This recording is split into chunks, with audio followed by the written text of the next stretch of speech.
Andrew, I see you. Good morning. The shot's all messed up.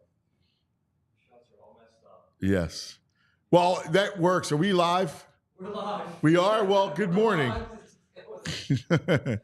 Oh, my. Good morning. It figures that we would start like this because it feels like the first quarter of last night's game. Good morning. This is the Anthony Gargano Show. We're presented by TruMark Financial Credit Union. Check out the TruMark difference, the credit union difference at TruMark Financial today. Oh, my. I've eulogized many of seasons.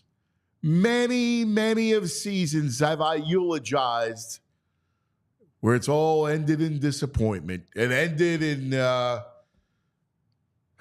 dashed hopes. I will say this. It was electrifying basketball. The whole series between Sixers and Knicks was thrilling. Absolutely thrilling. In a playoffs that's prone to blowouts. I mean, just look at the Milwaukee series, right? Like one home team wins by 20, and the road team, then they come back and win. It's Orlando, Cleveland. This series has been incredible theater. It was amazing theater. Last night, it was the range of emotions, and really every game was close in this series. Every game, they teetered on winning and running away with it, and then the other team would claw back. It was, again, some of the most amazing theater.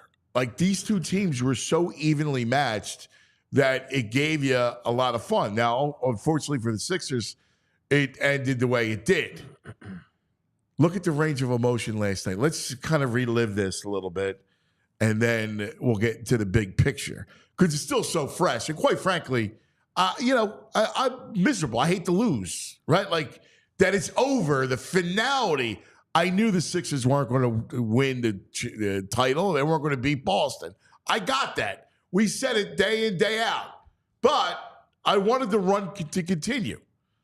Every day that the Sixers are playing in the playoffs, it's a fun day. And we're that much closer to football and then the baseball playoffs, right? Like, because that's really the next kind of time where the games matter in a big, big way. So last night, the way they started, inexplicably, it was 33-11. The Knicks are going bananas. And the Sixers look disjointed. And you're going, what in the world? How do you start a game like this? But as bad as it was, and if you remember, and this was a moment of foreboding moment when Josh Hart hits the three to put them up 33-11, because he would come back and he would hit us with another dagger. So he hits us with the first dagger and he hits us with the last dagger. But it's 33-11, and we're all wondering, oh my God, what's going on here?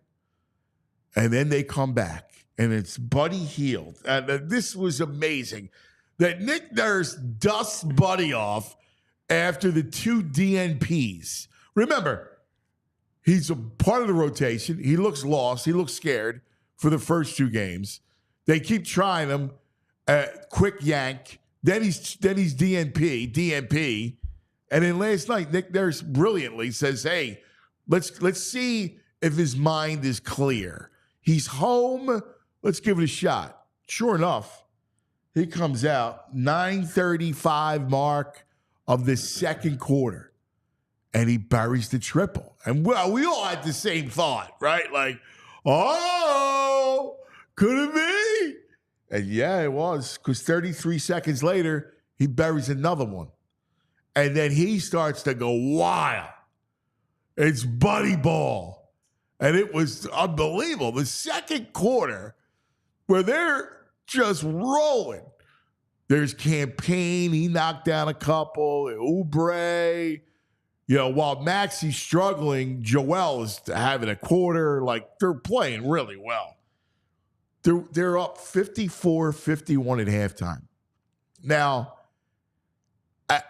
shame on me, because I felt good. I felt, well, listen, the fact that the Knicks had such a big lead and the Sixers were able to come back left me with a good feeling at halftime.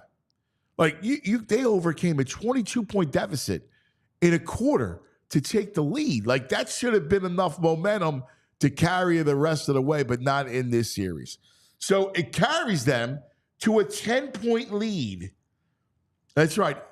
Third quarter, 6:54 mark. Maxey hits it's a three-point play. He actually hits a three. 71-61. And at that moment, you're like, please, just run away with it. This is the time where you got to run away with it. And then what happens? DiVincenzo, the other Villanova Wildcat, comes back with a three to answer. And then they could never get margin. And then the fourth quarter, we know how that goes. That leads us, and it was wild. I mean, again, no lead safe. The Knicks, after the OG dunk, Anunoby dunk, puts the Knicks up 109-101. And I'm sure, like you guys, I'm going, oh, it's over. But it wasn't. I mean, they start to claw back, right? Embiid, Maxey, and then the goaltend and the and one. I mean, are you kidding me with that? Maxey, after the struggle that he had. Goaltend and one, tie game, 111-111. Now, I believe in ones. 11-11 is like my angel number.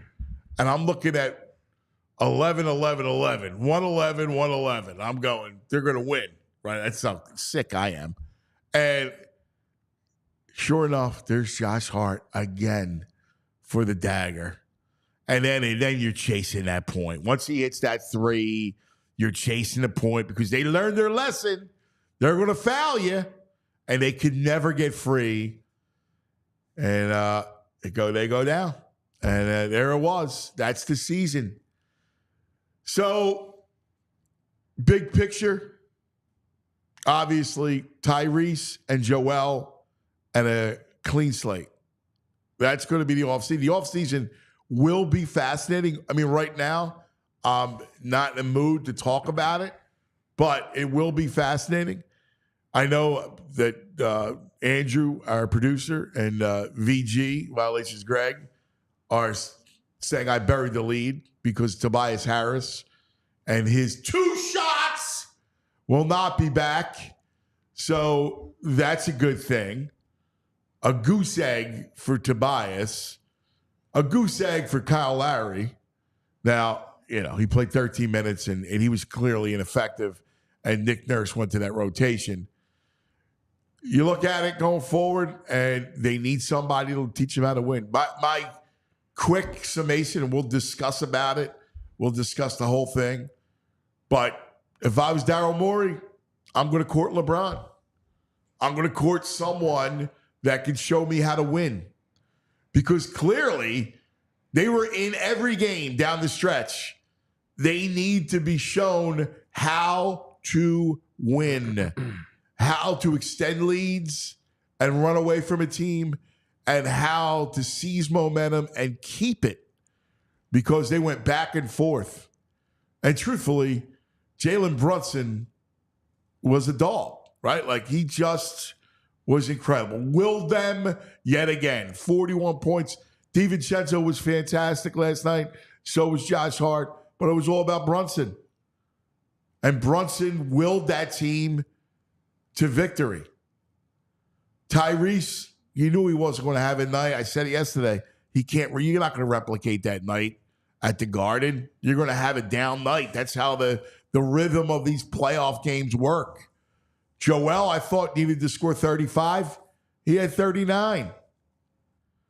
They need to be shown how to win. And this is where LeBron comes in, even at his age. He still got game left. Can kind of show him how to win. Because I think Tyrese needs that too. Like on a game like last night, he's so electrifying and he's so talented.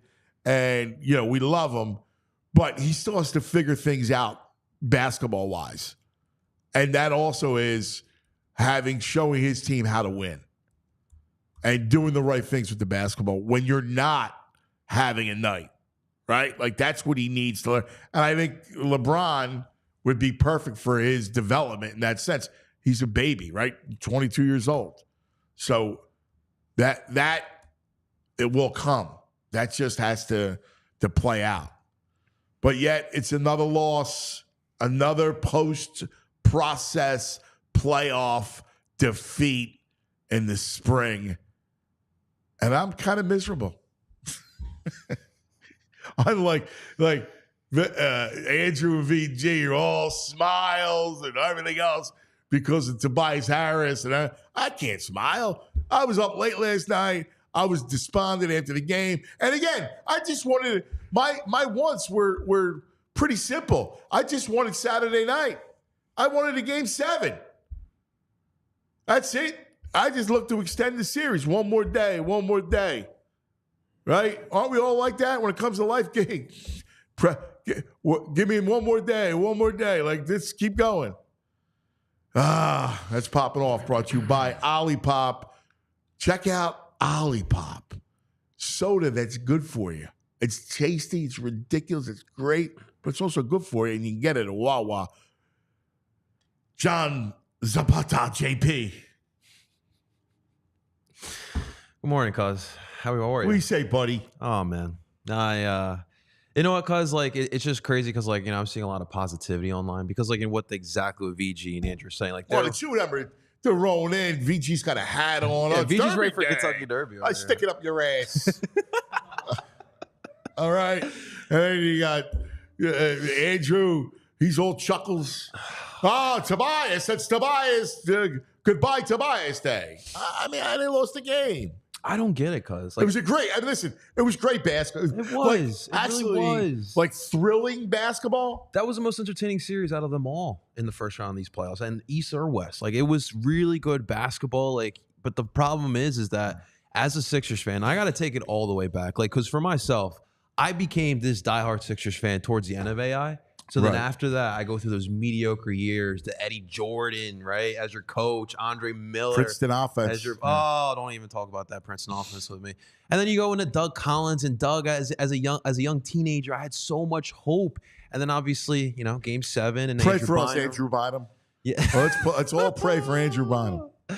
And then you move into the process, right? And then that's where I really had hope. I was so excited. I like that shirt. Thank you, cuz. I feel dead like Veterans Stadium right now. That's kind of where we're at. So then you move into this era and how many playoff losses. And, like, granted, this playoff loss feels a little bit different because I do feel like they gave better effort. It didn't feel like Joel Embiid was the main guy. But at the end of the day, ladies and gentlemen, the Knicks were the better team. We had some good moments. Obviously, we talk about boom, boom, boom. Listen, they knew how to win. Right? Like, and it was Brunson. I mean, it's all about Brunson.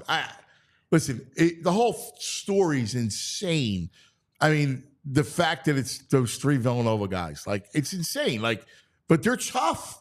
Yeah, All three of them were tough. Because you talk about getting a LeBron to teach these guys how to win. Jay Wright taught all three of those players how to win. Those guys played some big college basketball games. Yeah, they won. And that's what you saw. Yeah. Those guys in those crucial moments were dogs. Josh Hart had great moments throughout this entire series, but who put the dagger on the Sixers? It was Josh Hart, a guy who's not typically known as a three-point shooter, but when it mattered most, because that man made a huge shot. And for the Sixers, I mean, obviously, you look at Maxi's Game 5. That was a lot of fun. But you said it, and you were spot on yesterday. It was really hard to expect Maxi to come out and have a big performance like he did in Game 5. And so you were looking for someone else to step up big. Now, Buddy Hield, that was a great performance. I mean, that had the crowd going crazy. That crowd was going absolutely wild. You could feel the vibrations from Wells Fargo Center. He's knocking down these threes. There was the chicken and Buddy. Buddy and the chicken. Make sure to claim it. Yeah. There you see, literally, that's really what it was. But because, I mean, like, you can't have goose eggs from two of your starters. Like, Kyle's whatever. Well, but now at 38. Yeah, that's whatever. Yeah. But Tobias Harris did his best Ben Simmons impersonation. Oh, the friendly ghost. He was scared. Well, he took 2 shots, so, you know. But like, that is what it is. Like, the ball, he has a way of hiding in plain sight. That's Ben Simmons. Like, he hides on the court offensively. So, I mean, Tobias wasn't going to win you the game. Now, no, but when you get Batum and you get Buddy, like the B&B boys, that's where game. I mean, you should have won. Like, you're up 10 in the third quarter. Like, you frittered that lead away. They just need to figure out how to win. They do. Like, that seems obvious. You know, in these 6 games, all 6 games were close.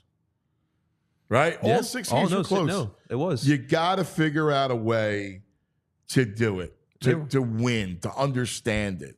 They were all dogfights, and that's why the Knicks won the series, Yeah. because they knew how they controlled. Yes. They honestly did control the series, and they controlled it by the way it was going to be played. Yes. And the Sixers just could not match that every single game. You had great moments, but at the end of the day, the Knicks starting 5, they all scored in double digits. I mean, OG Anunoby had probably his best game of the series. He made some big shots too as well. I mean, Dante was hot. Yesterday. DiVincenzo. I mean, he played a great game. He Your Paisan, swatted man. Embiid. Oh, He posted up somebody and dunked on him. yeah, I remember that block. You know, I mean, he had a great game. I don't know what to say other than that. You're right. They were a team with a lot of dogs, and the lead dog, Jalen Brunson. You know, And that's he why- looked like. I mean, seriously, that team reminds me of 01 Sixers. Like, Jalen Brunson plays Allen Iverson in that movie. No, literally. And that's why I'm upset here because how many of these series that we lose that we're talking about dogs. We're talking about the lack of dogs on the Sixers. The only thing I'll take solace, and nobody wants to hear about solace, and I understand where you guys are at. I don't want to hear like happiness like from VG and Andrew, right? So like I don't want to hear that. I know. So I get you don't want to hear any solace, but the fact is they fought. They did. Right? Like I give them. I was happy that they fought. Like when they were down 33-11. That was big.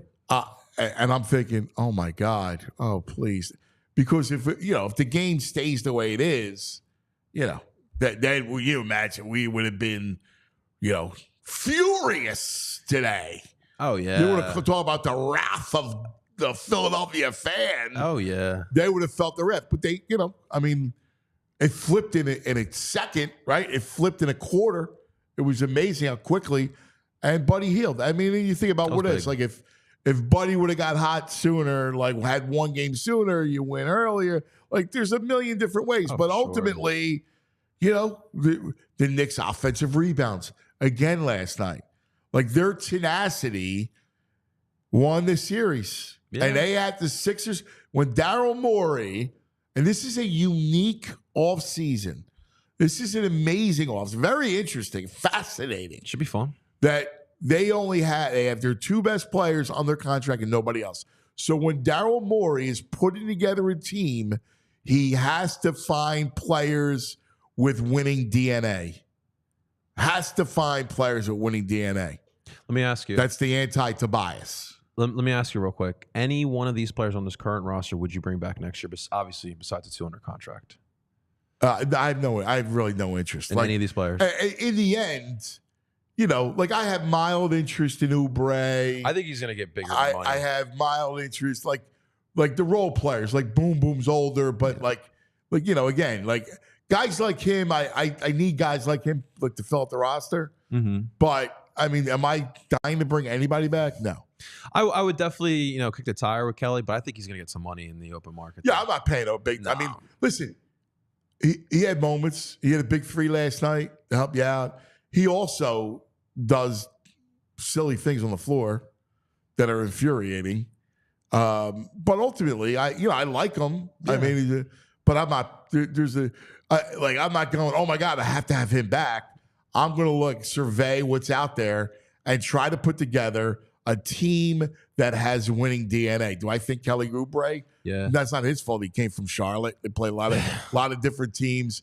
He's not a guy with a winning DNA. And we're talking. I need those guys that know how to win. Yeah, and it starts with LeBron. Yeah, and if you could somehow prime free, that'd be nice. I know we're talking a lot about dogs and that dog mentality when you're playing out there, but a big thing too, cuz throughout the series was that IQ. Like a lot of these players were lacking IQ. You and I were kicking around before the show talking about campaign. He provides some big energy, but he also did, made some boneheaded decisions as well. Kelly Oubre is another one of those too.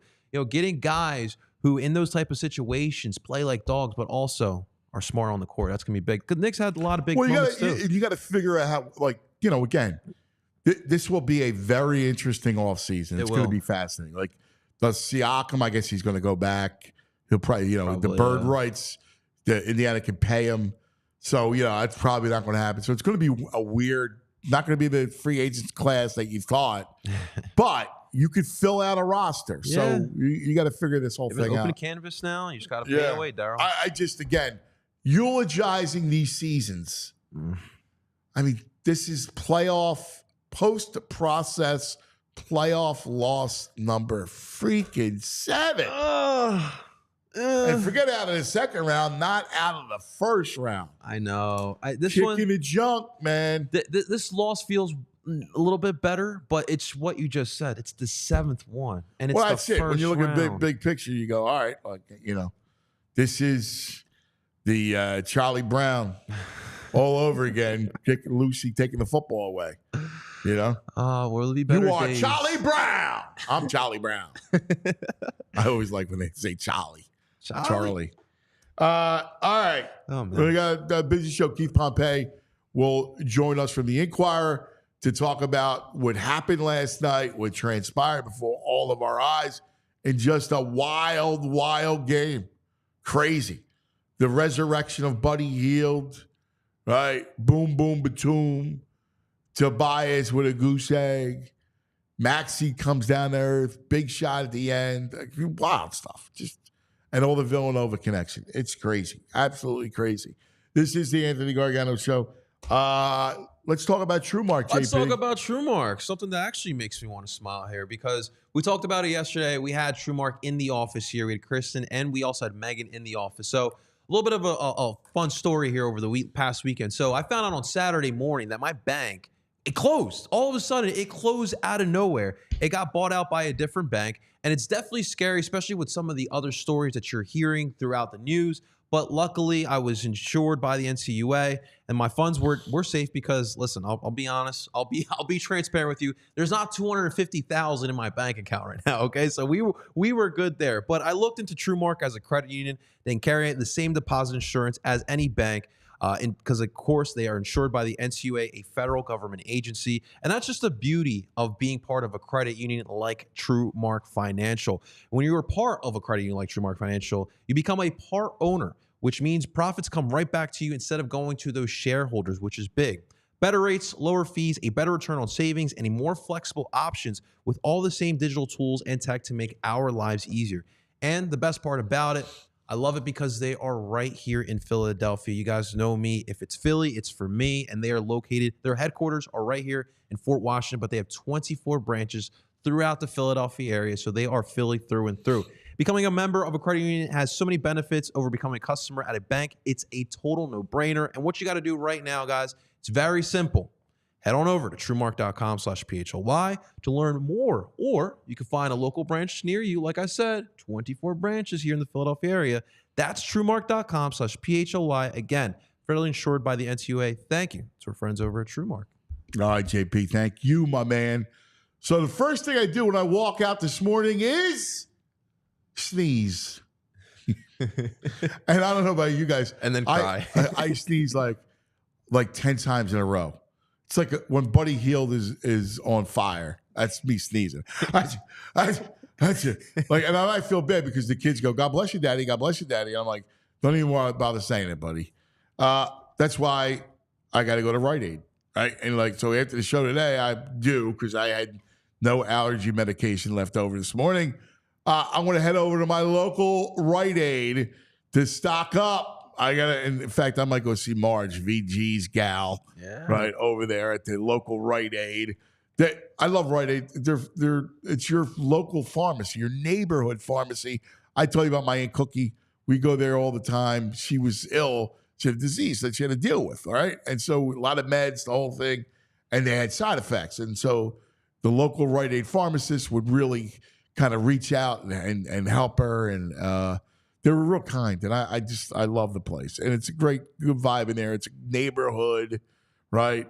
Wherever you live across the Delaware Valley, you got a Rite Aid, man. Use it, all right, and use the pharmacists. They're going to help you, especially with all the allergies and you name it. So check out, go to RiteAid.com, stock up on allergy relief, and you can also catch up on immunizations for RSV, shingles, and more. Walk in, schedule a vaccine appointment at RiteAid.com. I'm going to go get some tissues from Rite Aid after this. Yeah, I know. Right. Why, Sixers? Why? I know. There it is. I mean, that's kind of how it plays out. All right, let's go to our man from the Inquirer. Does such a fabulous job covering the Sixers. And it was a thrilling series.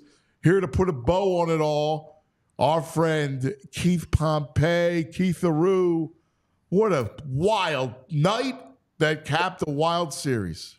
Yeah, it was crazy, right? Because at first I'm like, yo, man, are they going to get boat raced? I mean, the way it started out.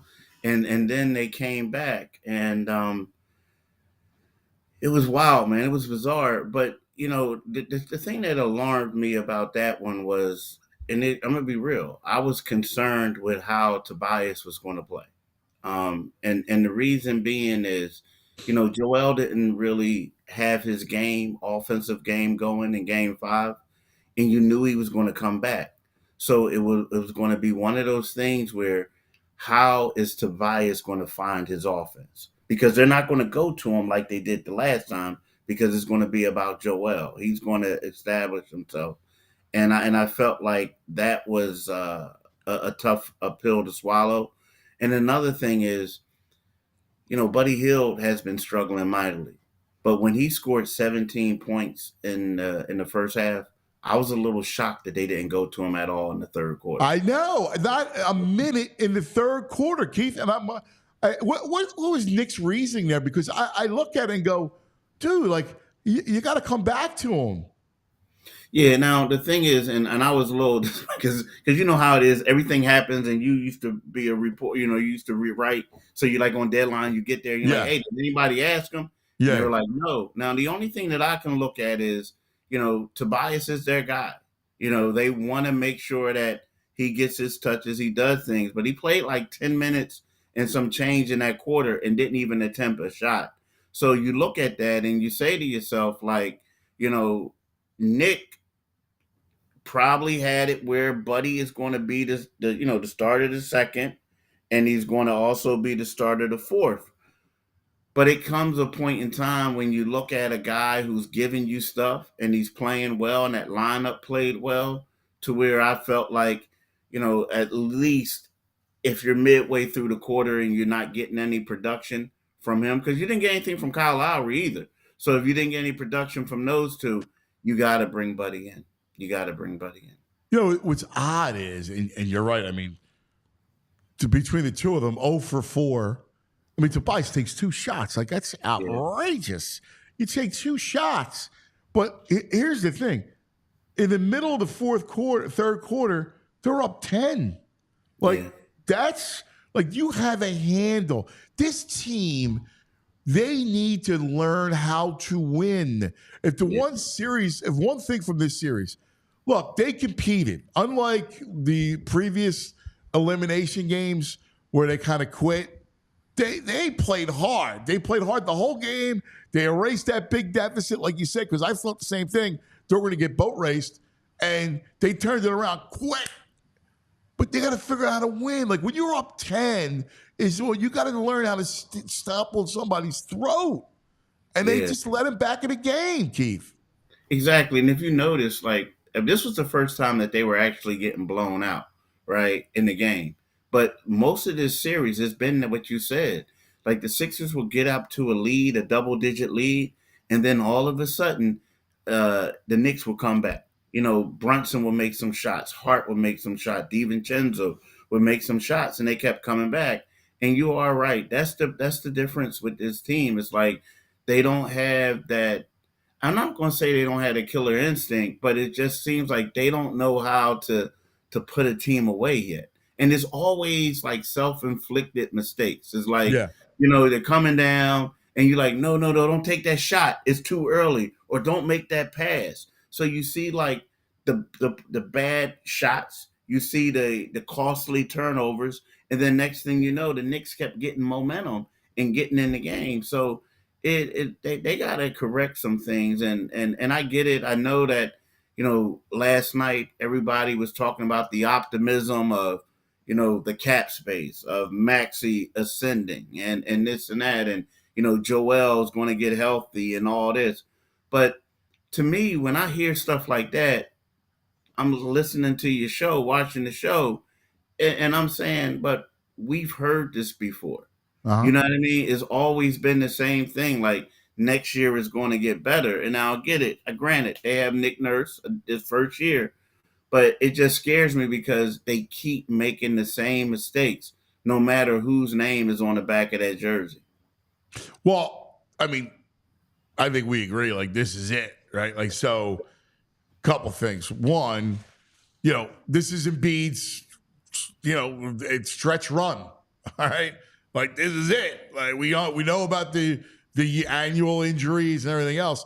Well, this is it. Like, he's still a dominant player. You saw it last night. One leg, Bell's palsy. I mean, he was dominant last night. He played his heart out last night. You knew Maxey would come down. Right? Like, after that, he's playing Reggie Miller, he has to come down. So he comes down last night. You said it earlier. He's not going to replicate that. But he's got to figure out, and he's young, and he will. This is his first year as Embiid's co-star. He's got to figure out how to navigate a game when he's not hot. Like, that's a big deal. Like, because his basketball IQ is still not a lead guard, veteran guard. And I think that's just from youth. But he's got to learn that. And then you need somebody to kind of show them where to go. Like, Keith, I bring up LeBron, right? Because, I don't know, who knows? Maybe he will. If there's some way to get him, at least he's a guy that can show how to win. Because they missed that. There was a play last night. It was a campaign was in a game. And listen, he gave you nice energy, so I'm not picking on him. But it's a screen and roll. You got to give the ball back to Joel, and he took a bad shot. It's like, dude, what are you doing? Give the ball back to Embiid. He's the one, and they needed that. It's things like that they have to clean up. Exactly, you're exactly right. And see, the one thing, Mike, that I mean, because I called you Mike, my bad. But I'm just got. No. But here's the thing. Here's the thing. That the thing is that people don't understand is a reason why some of these guys were available. You know what I mean? And and don't get me wrong. I like Campaign. I like what he brings. He does a lot. But there's a reason why a lot of these guys were available, getting at the minimum. Teams were trading them at the end of their contracts because they didn't want to re-sign them. And they wanted to get other guys in there to thinking they're going to help them for a playoff push, right? So that's the one thing. Now, the another thing is when you talk about a guy like LeBron, we were talking about that last night. And it makes a lot of sense from a standpoint where if you're LeBron and you really want to win a championship, you look at everybody say, well, look at the Lakers. Well, believe me, they don't have the money with him and AD to do anything. And then people are like, yeah, but what about the Sixers? Well, if you look at the Sixers, if you're LeBron, you can say to yourself where you go and say, guess what? I'm all about winning the chip. I got Maxey, who's a part of my organization, right? The coach is part of Clutch Sports organization as well. And then you got Joel Embiid. So it could be me. I don't have to exert as much energy, but I know if I'm on that team, we can come out of the East. We can contend with Boston. And what happens is I'm just going to be able to be the teacher, do whatever I can and get things done, right? So at first you say it doesn't make sense. Now, it could be one of those things where a lot of times you got guys like LeBron and them who are going to say they're going to go to a certain team because they have all the cap space available. And the Sixers are the sexy choice because of Embiid and Maxey. But at the same time, I agree with you 100%. He would help in the maturation process because the thing that Maxey did is the shot wasn't falling. And there was times, now he got it together in the fourth quarter, but there was times when he was going down the court 100 miles an hour trying to do these loop-de-doop-dees, and the ball was going off the backboard, and then he wasn't drawing fouls, he wasn't getting anything. And they were bad possessions. Now, again, I understand it. He's a scorer. He's a leader. He wants to get those points.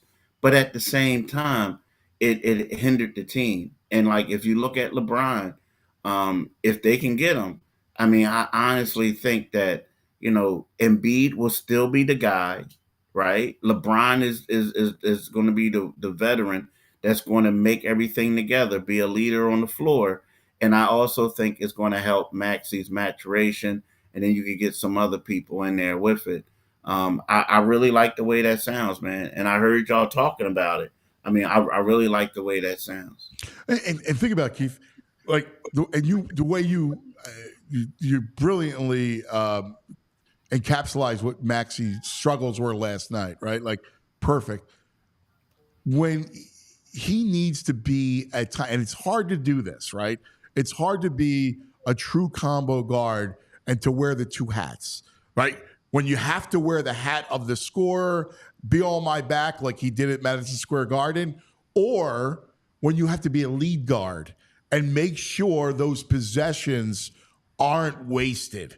And that's key. So LeBron can play, you can be the lead guard off the wing like he does, right? And he can, so when Maxey would work perfectly. So the ball's still in his hands predominantly, but especially in those moments, LeBron becomes the lead guard and he becomes the creator for the offense. I just think the fit is perfect, and I think you're spot on if you look at it from his standpoint and go, all right, I got to get one more title. This is what it is.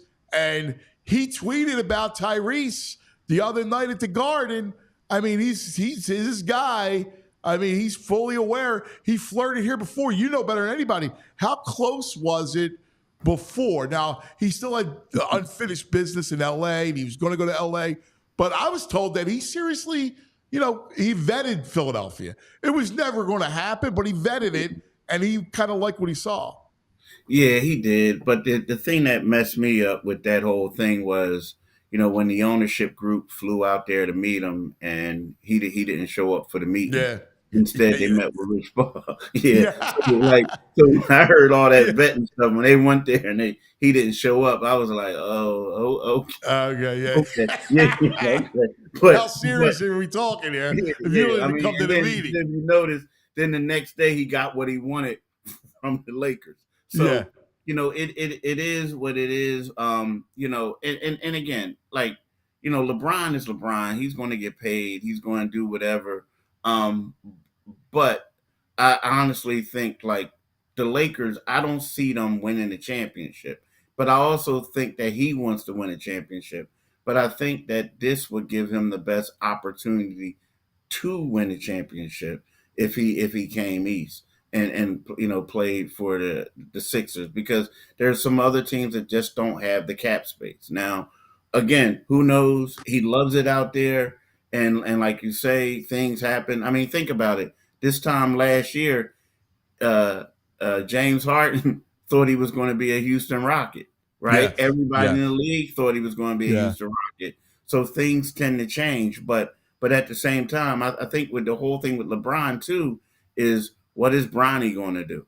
You know what I Mhm. mean? Like what type of options are there for him? You know. Now I will tell you this: if Bronny transfers to a Philadelphia school, you best believe that LeBron is coming. Or if the Sixers say, "Hey, we got a second round pick or a late first round pick," you just never know.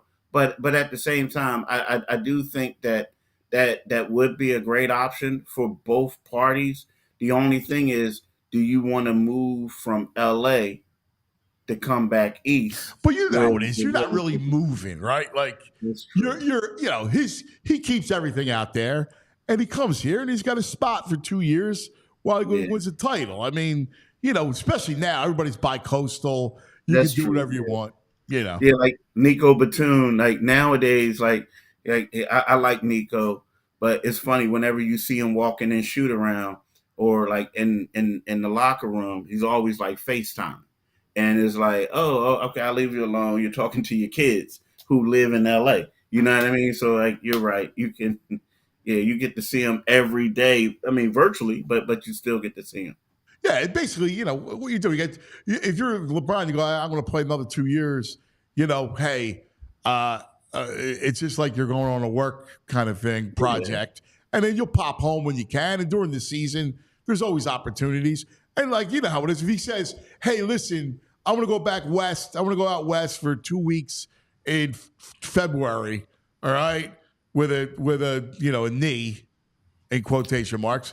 You go back to LA for 2 weeks, do your thing, and then you come back. Like all we really need you, like if I'm the Sixers, like all we really need you for is the playoffs. Like that's really it. exactly. I So, agree. I agree. To what so James Harden did. yeah, exactly. You were going, you want to go to Vegas, you want to go to Houston, the whole thing. Hey, the one thing that was bothersome too is the Villanova kids took their heart. They were tough. Brunson was incredible. Hart with the dagger. DiVincenzo last night. Like that's something that you can't teach, right? Like that's something that they need to get that kind of attitude here. Oh, no doubt, no doubt, not at all. And it's funny because there is a huge Villanova presence with the Sixers. Like there's people on the business side. You got the coaches, whatnot, and they all talk about these kids. And the three, Hart and DiVincenzo, and they talk about how when they got there, they had to be gritty and play like defense. Like, I mean, they had to do it gritty. If not, they weren't playing at all. That's just how Jay Wright was, right? So you look at it and you say to yourself, like, because no offense to those guys, but when they were with other teams, they weren't exactly like, I got a game plan for Josh Hart, right? But when you have three of them together like dogs, it makes it harder. Now, the one thing is, I will say this, cuz, and you notice this is real. Like from your football friends and when you covered baseball and all that other stuff, like let a guy say that I wanted to play for that team, or you played for them in the past and they traded you, right? There's all type of ammunition.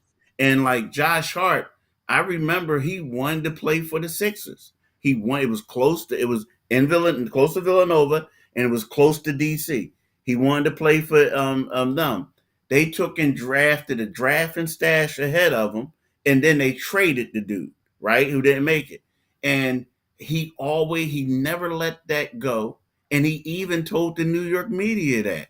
He Yeah, says, I want to kill them yeah, because they didn't draft me. yeah, And I'll never let that down. So I think that when you have the grit, and that's something that the Sixers need to get from their players, and you also have that motivation. And like, let's face it, dude, they won more big games in the Wells Fargo Center than the Sixers did when they were Yes. playing there, right? At that time. So they feel like that's home. This is home to us. We, Yes. this is our spot, you know? You know what? That's such a great point, man. It really is. Yeah. So not only did the Knicks fans take over Sunday, not as much last night, but those players made it their home. Now, it's a great point, and it also illustrates, my God, the frustration over the last decade with the post process, and you could have drafted Josh Hart, right? I don't even want to go and talk about who's in Brooklyn right now for the millionth time that you had and traded. Like those mistakes, man, they just compounded. Oh God, you lived it. You saw them all. That was crazy. Yeah, and that was the craziest one because he was drafted, and as he was walking to the interview room, the beat writers who covered the team was chatting with him, and this guy was so excited, and he was like, "Oh," and we were like, "Yo, we're looking forward to covering you," and he's like, "Yeah, I'm looking forward to," and one of your, Devon, that's his cousin, the whole nine, like it was great. And then all of a sudden he gets traded, and we're like, whoa. And you see him, and it was just like it looked like the hurt that he had was like the equal to like losing a friend to like a death or a family member. Like it was bad, man. And they really messed that up. And the crazy part is, there were people saying, well, maybe they should trade for him, like after the fact. Do you think in free agency would they get him? Or maybe they need somebody who can play like him. And it's like, but y'all had him. Well, that's y'all the thing. It's driving traded. insane. Yeah, that's the bad part. Mikal, it's unbelievable. Like you have him, right? And he's your perfect fit. And here's the lesson that they never got. And this is the shame of it, right? All those Villanova kids, they were all prepped to blossom in the NBA because of the way they were coached. And they knew it. They all love Jay, right? Everybody loves Jay. In fact, I know was in Florida, just kind of ducking everybody because he's got everybody on both things, right? Like so, you know how great a coach that Jay Wright is. That he develops kids. You had an advantage. They never took the advantage of the Villanova players. Nah. Like that's mind-boggling. Whoever the GM was at the time during this whole thing, you never took advantage of it. And you knew they were like Kentucky players. They're going to come out and they're going to blossom, right? They were right with Maxey. Maxey was a no-brainer. But all those Villanova guys, they should have drafted them or kept them. Yeah, that you're exactly right. And the thing is, they were all, for the most part, older guys who developed at Villanova because, Brunson was a McDonald's All-American, but the Hart, DiVincenzo, and the Bridges, they were guys who basically Jay Wright nurtured them. He was hard on them. And they all turned out to be winners, man. They all turned out to be winners. And, it was just it's something like in your backyard that you expect a team to basically say, hey, we got the upper hand on this guy. But you know what? I felt like that a lot of times what happens is, you start doing the quote unquote star hunting that they said. And these guys, they were winners, but they didn't really fit the profile, meaning like they weren't the sexy guy. Like, you know what I mean? Like, oh, yes. He's not the lottery pick, or he's not this, he's not that. Now, but what he does is he provides depth.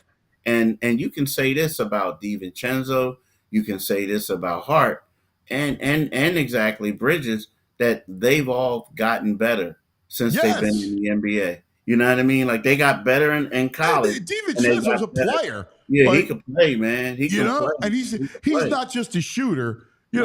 Like he blocked Joe's shot last night. He had a post. He dunked on someone last night. Like, and he has championship pedigree. That's the Yes. thing people forget, man. He Yeah. won a chip. Like, you know what I mean? Yeah. People forget that. Like he was with the Bucks, and I remember the Bucks tried to trade him, and then they had to bring him back, whatever. But he has that pedigree. He won a championship in college and in the pros. So, you know, and that's the thing. They got the will to win. They know. And that's the thing that really concerned me about going into the game too, was, you know, we were looking at it as if, you know, Maxey won the game, and he did win the game in Game 6, right? You can say he did, but Villanova, I'm calling Villanova, but the Knicks were looking at it like we made mistakes that cost us to lose the game, and cuz you've been doing this thing for a while, I'm serious, you know that the team that typically loses the next game, they come out with fire and energy, and you got to match that intensity. And those three guys came out with fire and energy, and the Sixers took them a while to match it. So that was a scary thing for me, because as close as that game was, those guys made mistakes down the stretch, and you knew that they weren't going to make those same mistakes, especially coming back to Philly. You knew that. Man, just great stuff. I could talk to you all day. I love talking to you, brother. Just love talking to you, man. I enjoy it. Just, you know, we'll switch to the off season. But great work, as always, throughout this. Everybody should read you in the Inquirer, follow you on Twitter, Instagram. I mean, you just kill it, brother. So thank you. All right, man. I see you rocking that Haddonfield. That's okay. You repping Haddonfield. Then you go to Paul the Sixth. Yeah. So my buddy is the coach, Frank Delano. Oh, okay. So right. Frank is helping out Massimo, quarterback. Okay. So Frank's like a quarterback whisperer. He teaches at the Manning camp. Oh, okay. That's what's up. Yeah, but one day, I know you gotta go. I know one day you gotta go, but one day my daughter, because we live in Washington Township now, right? But I said, man, I got to look into Paul the Sixth. A lot of people sent their kids there. I know you and a couple. How old is she? Oh, she's 13, but she got skipped, so she's going to Paul the Sixth next year. So wow, we're kind of excited. Yeah. Oh, that's fantastic. Yeah. My auntie going to go to St. Augustine. Oh, so okay. He's in 8th grade, so he's going to go to St. Augustine next year. Great, man. That's great. It's all play football. Yeah, that's a great football school. So we're excited. But I like to rep all the local, like whatever school. Like I always tell people, send me your high school like sports stuff. I'll wear whatever grade. I wear grade school. Nah, it's fire, man. I like it. I'm looking at it. I'm like, yo, that's a nice one right on. Yeah, no, it's Frankie goes here. I said, give it to me. I'll wear it on the show. I love the local schools. I got a Newman Goretti one I'll wear whatever. Like I love it all. Like so whatever school, Delaware, I mean our area, I think it's important. I always liked our sports programs locally because that's where the grassroots it all starts. But God bless your daughter, man. That's beautiful. That's fantastic. Well, congratulations, to your son too, man. Yeah, well, we'll see. You know what I mean? I went to Catholic school, and then you come out here in Jersey, and the public schools are really good. But it got to a point where I started doing the research, and I really like Paul the Sixth, for a school for her. So. It's a great school. In fact, our dear friend Dan Klecko is coaching at Paul the Sixth. Oh, really? Wow. Yeah, his son is a stud. He's going to be the third Klecko to play in the league. Yeah, that's crazy. It's funny. That's a great family too, because it's like I remember when I was in South Carolina, they had the Geathers family, like Jumpy Geathers. Yes. And they were like, it was crazy. And I used to always like talk about, it was weird. They're talking about D Lyman, and it's like, yo, they got a family in Philly. They started out actually in Chester. But and I said blue collar, hard hat, real good, this and that. So I was excited when his father, made it to the Hall of Fame, because he was a great player. But it's funny with three of them. That's phenomenal, man. I mean, he's at Paul the Sixth. He's going to his sophomore year. Oh, And okay. he's Okay. stud. Like just Yeah. and a great kid. Yeah. Nate. He's a Wow. great kid. Just like Yeah. his father. So, But is his father a coach there though? Or yes. did oh yeah, that's what I'm saying. Yo, it's crazy. Yeah. That's what's up. That's what's Yeah. up. Yeah. Well, I'm gonna go check him out. I love it. Oh yeah, you gotta do it, man. Yeah, You gotta go PVI. That's yeah, fantastic. exactly. Brother, All I right, love man. you, buddy. All We'll right, see love you you soon, too. man. Good talking to All you. right. Thanks, my There he man. is. Keith Pompey from the Inquirer, who covers the Sixers. A lot of fun. Big story. That was a big story brought to you by TruMark Financial Credit Union. Check out TruMark Financial difference, the credit union difference at TruMark Financial, TruMark.com/PHLY. All right, time now for the daily grind with our man, Brain. Brain. Red, the Brain Finder. There he is, brought to us by the Bet Park Sportsbook Casino app. The Brain. Tough one last night, Brainy. Oh man, that was a tough game yesterday, my friend. It was a tough game. Uh, it was actually, I thought, the best game of the series in terms of just. It was a great game. Oh, It was actually was. really. Listen, I mean, it this was. whole series, honestly, Brad, do me a favor. Back up just a touch and then move to your other side. Yeah. Here we Yeah, go. I'm there we sorry. Yeah, here go. we go. My Sorry man. about that. Sorry about Very that. good. Very good. Yeah, it was. Well, I was trying to make nice to the viewers. I don't see half my face, not the full thing. No, Trying to show man. mercy on We them. need to see Trying all to your show. face. Yeah, but I mean, it was obviously the best series, Anthony, for sure. But just that game itself, I thought out of the 6 games was the best game. And look the Knicks. We've talked about it. I just did not know. I mean, I guess he really is. Jalen Brunson's just that great. I mean, he's magnificent. I mean, he was absolutely, utterly spectacular. Knicks get every single loose ball, every rebound. They win every close game except the one. They win, four games that really you could argue the Sixers should have won all 4, but they're going home. I know. No, it was and it, like just big picture, it really was a great series. Like it was thrilling. Yeah, it was. You follow this really closely, you know it. There's always blowouts, the whole thing. Sure. This series, every game was thrilling.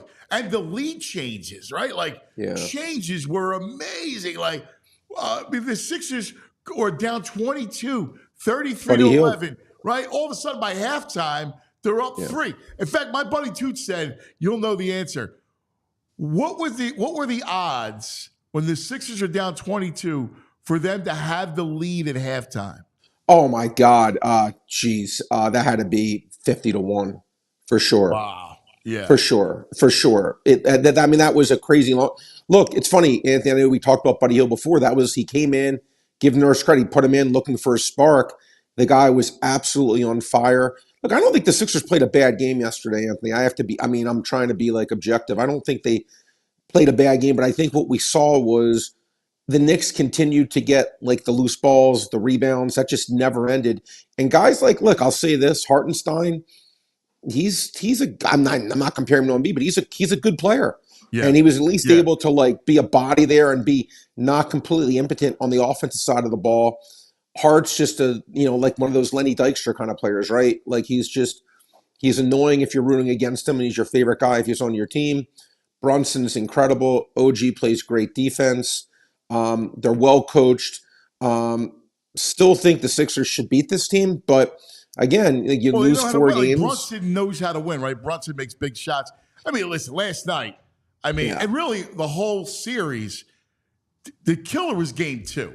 If they just protect the 5-point lead with 30 seconds to go, we're looking at an epic game 7 type of thing. No, but we got to be fair though, Anthony. We have to be fair. And game 2 and game 5 to me were washes, right? I mean, both were equally as improbable, and they both. So you know what? I'm not going to whine about that. Whatever. I will say this: it's not about whining. It's just about those games were so close. They were so close. Yeah, they could have gone either way. So whether Buddy Hield shows up earlier, right? Sure. To save your bacon. The truth of the matter is, and I've been saying all morning, the Knicks knew how to win, and the Sixers did not. Like the Sixers had chances last night. You're up by 10 in the middle of the third quarter. You got to extend the lead. They did not extend the lead. Well said. Anytime they had it, they did not extend the lead. I have to ask you a question, and again, I'm an idiot because I got in an argument with a Knicks friend of mine, and he called me and he's like, "Oh, you're just whining about it." But I really don't think I was. But check me if I'm wrong. Seriously, don't yes me here. The play when it was a tie game, I think there was like a minute left, and Brunson did the Trae Young play, and they called a foul and made it. Do you know the play I'm talking about? The way in, there was like a minute left. He kind of was pulled up and like backed into Batum or stopped, and they called a foul. Do you know the play I'm talking about? With a minute to go, There was like it was Trey. It was the last 2 minutes. He did I call it the Trae Young play. Like he stopped. God, I didn't even think it was contact. They called it and they made it. It put the Knicks up 3. It was in the last 3 minutes for sure. Okay, all right. Do you know the play? I guess you know. At it. Yeah, he kind of pulled up. It was inside the foul line. He got by Batum and he kind of stopped. And then Batum, like, I watched the replay, like I'm sick in the head, like 4,000 times. I think Batum even touched him. It was the same thing as the Trae Young stuff that Trae Young used to do, like back in the day before they outlawed it. And I thought that was a very big turning point. I didn't think that was anything close to a foul in the Sixers. And if anything, I thought Brunson initiated all the contact. There were a couple of questionable calls. I can't bring it up because But yeah, I don't remember specifically. Okay, maybe at the end you can look YouTube in or my something. mind's eye. I can't. There was a couple times I went, like that's a bad call. But I'm sure both. In fairness, Anthony, I know we both know both sides. I'm sure can say the same thing. Look, the Knicks won the close games. I think they deserve. I think they're a deserving winner of the series. I thought they won the close games. And look, at the end of the day, that's what's going to make or break you is who wins these close games. Look, Tobias, obviously, I'm assuming Anthony won't be here next year. By the way, though, Anthony, I will say this. There's a parade that's happening. Stop it. We're on 10th Street. I'm looking down, and I see people around celebrating. No more years. Well, it's interesting, Anthony, because I heard you talking about with Keith with the Mikal Bridges thing. That actually did, though. That first-round pick they got ended up being Tobias. If you remember, they got that first-round pick from the Suns, and then they flipped that first-round pick to the Clippers to get Tobias. It's not like, listen, we can say about Tobias, he wasn't like a waste, and obviously his career is going to end here on a very sad note in terms of how unproductive he was in this particular series. But it wasn't always all this bad if we're being completely looking at objectively his lens, the 6 or 7 years he was here. Do you think it was? I don't know. I kind of disagree. Maybe it was. I don't know. I think he was an abomination. I mean, I'll be honest. Really? Okay. Yeah, I think he was for the amount of paid. Resources that's you fair. paid for him, including the pick, including the money, or all that stuff. Like I loved, and I can tell you, I like the guy. Like I believe you. I know you do. We did that movie Hustle together, right? Like I like the guy. He's a great guy. He's impossible not to like. But he just failed time and time again. And big moments where you need him. Listen, a lot of it was on Simmons and a lot of it was on Harden. But he never stepped up, man. Other than the game here. Every time you go, wow, look, there was a series, the first Harden time where he had 18 rebounds, and you're like, oh my God, that's great. But he killed you. And the fact was he was not Jimmy Butler, right? So that's the other thing. He's probably best served on a good team, Anthony, to be like maybe a 6-man. I mean, in reality, but he really didn't. In this series, he didn't provide anything. Yeah, he didn't provide anything. Yeah, you think he's one of those like players just maybe puts up stats on a bad team kind of thing. And I think he's comfortable doing that. And he's comfortable doing that. I get it. On a big game. Listen, I can't argue that. In plain sight. Like I called the friendly ghost. He's Casper. And he was Casper last night. Yeah. Well, look, I was proud of him beat Anthony in that, he despite not having first of all, that drop step move he made on Hartenstein I thought was beautiful. Like I thought he played Yeah, obviously at the 50-point game too, but I thought he played really, really well yesterday for especially his physical limitations. I at least was very happy with what he did. I think Maxey doesn't seem to get the calls these other guys get. Maybe I'm just being, again, I'm trying to be I agree objective. 100% there. There's some times where we go, last night, that happened 3 times. Well, you got to give him the call. Like, it just I didn't feel agree. like. I'm with you. But what do you? No, I know I've heard you talking to Keith, Anthony. What do you think's the most realistic? In your, you obviously are an expert in this. The most realistic path for this team and who they could get. I would go full court on LeBron. Well, yeah, but do you think that's realistic? No, yes, I think it's realistic. Okay. All right. Well, look, if they get that, obviously that changes everything. The Sixers are much closer to a title than the Lakers are. He comes here, he shows them how to win. Tyrese is already with his group. He was tweeting about Tyrese the other night. Yeah, I saw that. I saw that. He loves Joel. Is there a plan? Do you have a plan B if you're running the Sixers? Well, I got to see who's available, right? Plus, I guess Siakam's probably going to take the bird rights, right? Yeah, I'm saying Siakam, and then OG Anunoby's probably going to go back to the Knicks. That's what I'm saying, Anthony. There's a thing, and I was reading articles about it. Very rarely, Paul George is available too, but very rarely is a good free agent usually switch. Yeah, that's what I'm saying. Like these good players, these teams usually don't let them go, so they have all this cap space, which is great. But does that mean they can actually capitalize on it? I don't know.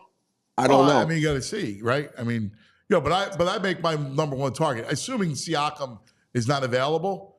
My number one target is LeBron, and then I go, all right, come on, let's do this. All right, you need to add to your legacy. Jordan, you're trying to beat Jordan. So if you can get and he sees the pieces, and he fits actually perfect, right? Because when Maxey struggles, like he's evolving as a superstar. So, but 100%. It's hard to be that combo guard. And I was saying this to Keith, where you also need to be a lead guard at times. When your shot's not falling, you need to make sure you're a lead guard and facilitate. LeBron can help him do that because LeBron can facilitate. Got to ask you a question, Anthony. I thought Maxey made the right decision. I got some blowback from my friends when the last play where Hart hit the game-winning three. I would have done exactly what he did. Now, I know Hart's had a great series shooting the three. I get it. Yeah, I were know late rotating, and Oubre came late. Yeah, but I'd rather have Hart shoot that than Dante. I'm curious what you would have done. Yes, especially the way Dante was shooting last night. Yeah, I thought it was the right call. Again, a process and they were late result. on the rotate. Like they were late on the rotate, and look, Hart. That's where Oubre was flying in late. Yeah, I'm not going to blame Maxey off of that. I agree. No, I'm not either. I thought they did everything the right way in terms of that, the way it's set up. Look, again, if the Sixers just could have, the Knicks, though, in fairness, they were the number one rebounding team in the NBA. I now see why. I see why they're the number one rebounding tenacious. team. I mean, they're tenacious. That's the adjective to use, tenacious. Yeah. Brad'sBestBets.com. Brad's Best Bets. Nobody's better. He kills it. Brad's Best Bets on Twitter. Do you have anything for the weekend? You have a derby pick? Anything like that? Well, it's not really a huge horse racing guy, Anthony. A guy I respect, Dick Girardi. He told me he thought he liked the favorite in the Derby. He was actually going to buy. I even forget the names of the two horses. He told me he was in the box. The top two horses. I'm not huge into horse racing, but Anthony, look. In terms of the bets, again, I've had now I think 9 straight winning days, 11-3 last night on my site, Anthony. I got not a huge card play of games I like, but I'm going to give you 2 plays for everyone watching that I think are worthwhile doing. You could do right on the Parks app right now. I think are good bets. Anthony, I'm going to take the Boston Red Sox. Tanner Houck has been absolutely dominant so far this year, Anthony. He's been one of the best pitchers in baseball. I like him in the 5-inning line against Chris Paddock. You could lay $1.08. Paddock has been, I think he's given up, Anthony, like 36 hits in 22 innings. Houck has been absolutely Cy Young-like through his first 6 starts. Laying $1.08. I mean, I know the Twins have won a bunch in a row. They've been a really hot team, but I think a really good pitcher right now against a really below-average pitcher. Give me the Boston Red Sox minus $1.08. And Anthony, I'm going to fade one of my brethren. I'm going to fade a Michigan Wolverine. But these obscure bets, I know you respect them and you laugh when I put them out, but they usually win. Franz Wagner under A half a block, minus 141 on your park site. Franz, listen, math, my friend, math. Half a block. We were 40 wondering last night, like VG had a great line. He goes, is Brad watching the game going, no more steals, Kelly? Yes, no more yes, steals. yes. Honestly, hand on the Bible, yes, that is what I was doing. So it's not a lie. And when Maxey got that fifth rebound, I'm like, oh, that was one of my 3 losses. But I do like I'm not Oubre. Franz Wagner's 49 and 23 to under a half block. He's not a block shot guy. To me, this is closer to a bet that wins 2 out of 3 times. Why would you even have that as a place, something you could bet on? Like, well, listen, hey, you got to thank Parks. They're putting this stuff up and giving you a chance to follow these things. You can find advantages, well, but yeah, that's the prop I think will win. You're absolutely. Oh my God! All right, here he is, Brad'sBestBets.com. Brain, have a great weekend, pal. Appreciate you. You're the best. I'll see you on Monday. See you, brother. All right, buddy. Daily Grind brought to you by the Bet Park Sportsbook app. All right. Well, cuz, you know what tonight is, right? What? After what we just went through Phillies. yesterday. Well, no, it's pizza night, cuz. We're going to have some pizza tonight. I'm going to be in North Jersey. I'm going to have a little North Jersey pizza. But, guys, you know I'm going to be packing with me. Pizza night. It's pizza night. You need it after Yeah, last well, night. Anthony, I'm sure will. Yeah, You get him a whole pie? yeah, he eats the whole pie himself.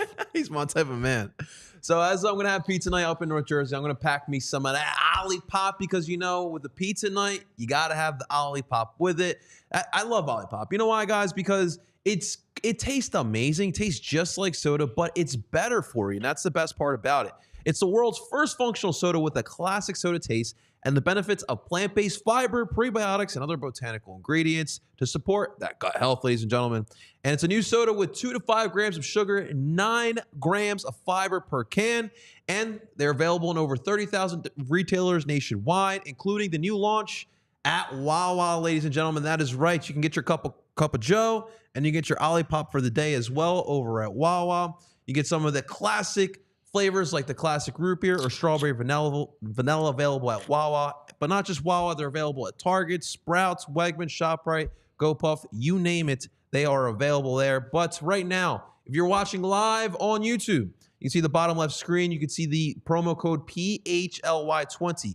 That will get you 20% off your next Olipop order. However, this discount only applies to one-time orders, not subscription orders, and Olipop is sold online at drinkolipop.com or on Amazon. Make sure you check it out. Make sure you use Olipop for your next pizza night. Thank you so much to our friends over at Olipop. What are you doing in North Jersey? So we That rat hole. Oh, I wish I wasn't going, but I'm gonna go see Andrew Schultz.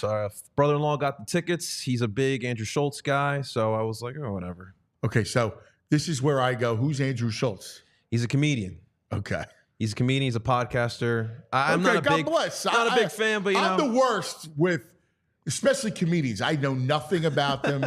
I'm not the It's a different biggest, game these days. Yeah. It's a different game. Yeah. No, God bless. That's good. Where you at? Where are you going? So we're gonna stay in Jersey City, but we're on tomorrow is the show. Oh, it was the show. Okay. Yeah, in Madison Square Garden. All right. Cool. Of course, I got to go there. At the Garden. Oh geez, my Louise. God. Where am I? Is that bad? I don't know who Andrew Schultz is. I know Andrew Frazier, our producer. What do you think? I don't think I know who he is either. So. Oh, okay. I know VG knows. He knows all that. He knows everybody. I don't know nobody. Speaking of tomorrow, JP. All right. Big Derby party tomorrow at Parks Racetrack and Parks Casino in Ben Salem. Right off of 95 and the PA Turnpike in Ben Salem. You got to check it out. Full day of live thoroughbred racing, plus the Derby on the big screen, food and drink specials, you name it. Free family fun, live entertainment in the racetrack picnic grove at the track. Oh, it's a blast, I'm telling you. After the race, Parks Casino Sportsbook, casino floor will be as electric. It'll just be incredible. And it's Cinco de Mayo weekend, a monster sports weekend, the Derby, Canelo Alvarez fight, hoops, hockey playoffs, Phil's, right? Phil's in San Fran. It's a great time. Action, entertainment, excitement, in person or on the Bet Parks online casino and sportsbook app. Man, it's the best. Bet sports, play exciting slots, play with a live dealer on your phone or at the casino. I'm looking at it right now. Parks Casino. Go to betparks.com. Got to be 21 in PA, New Jersey, Ohio, Maryland.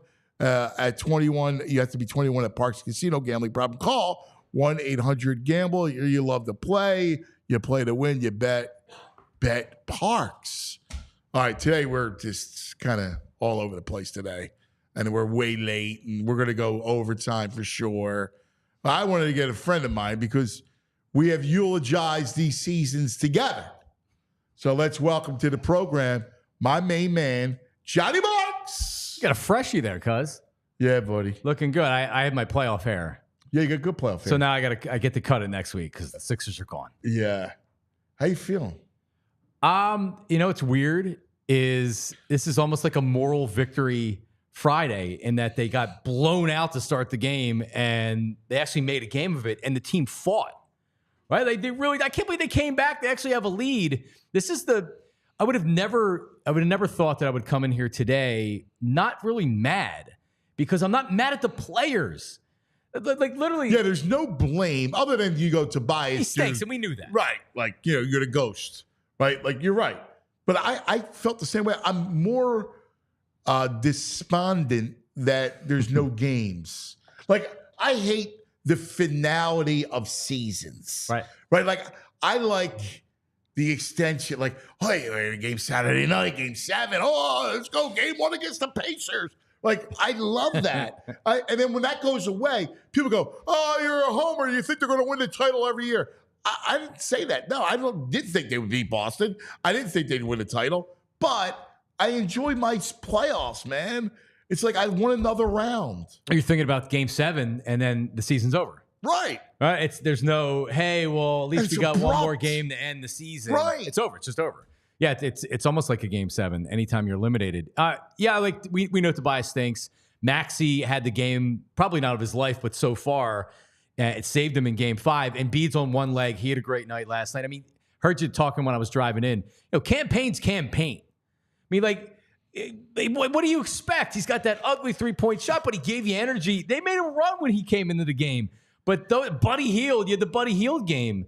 But ultimately, they're just not good enough. Right. And they don't know how to win. Joel Embiid doesn't know how to win. I heard you talking about LeBron, and it's really the only thing you could do right now. But there's just not enough talent on this team that you're going to win. And the Knicks are feisty. They're talented. And there's something about the way they play.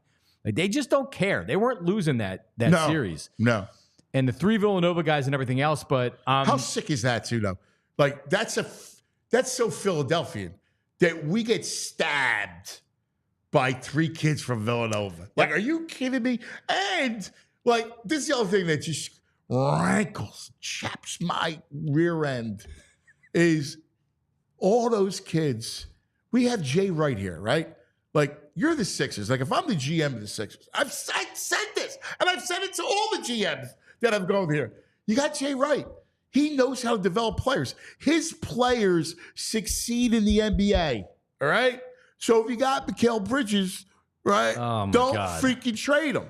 But all the other thing is, you got, guys on the board, Josh Hart, right? Like, you got DiVincenzo.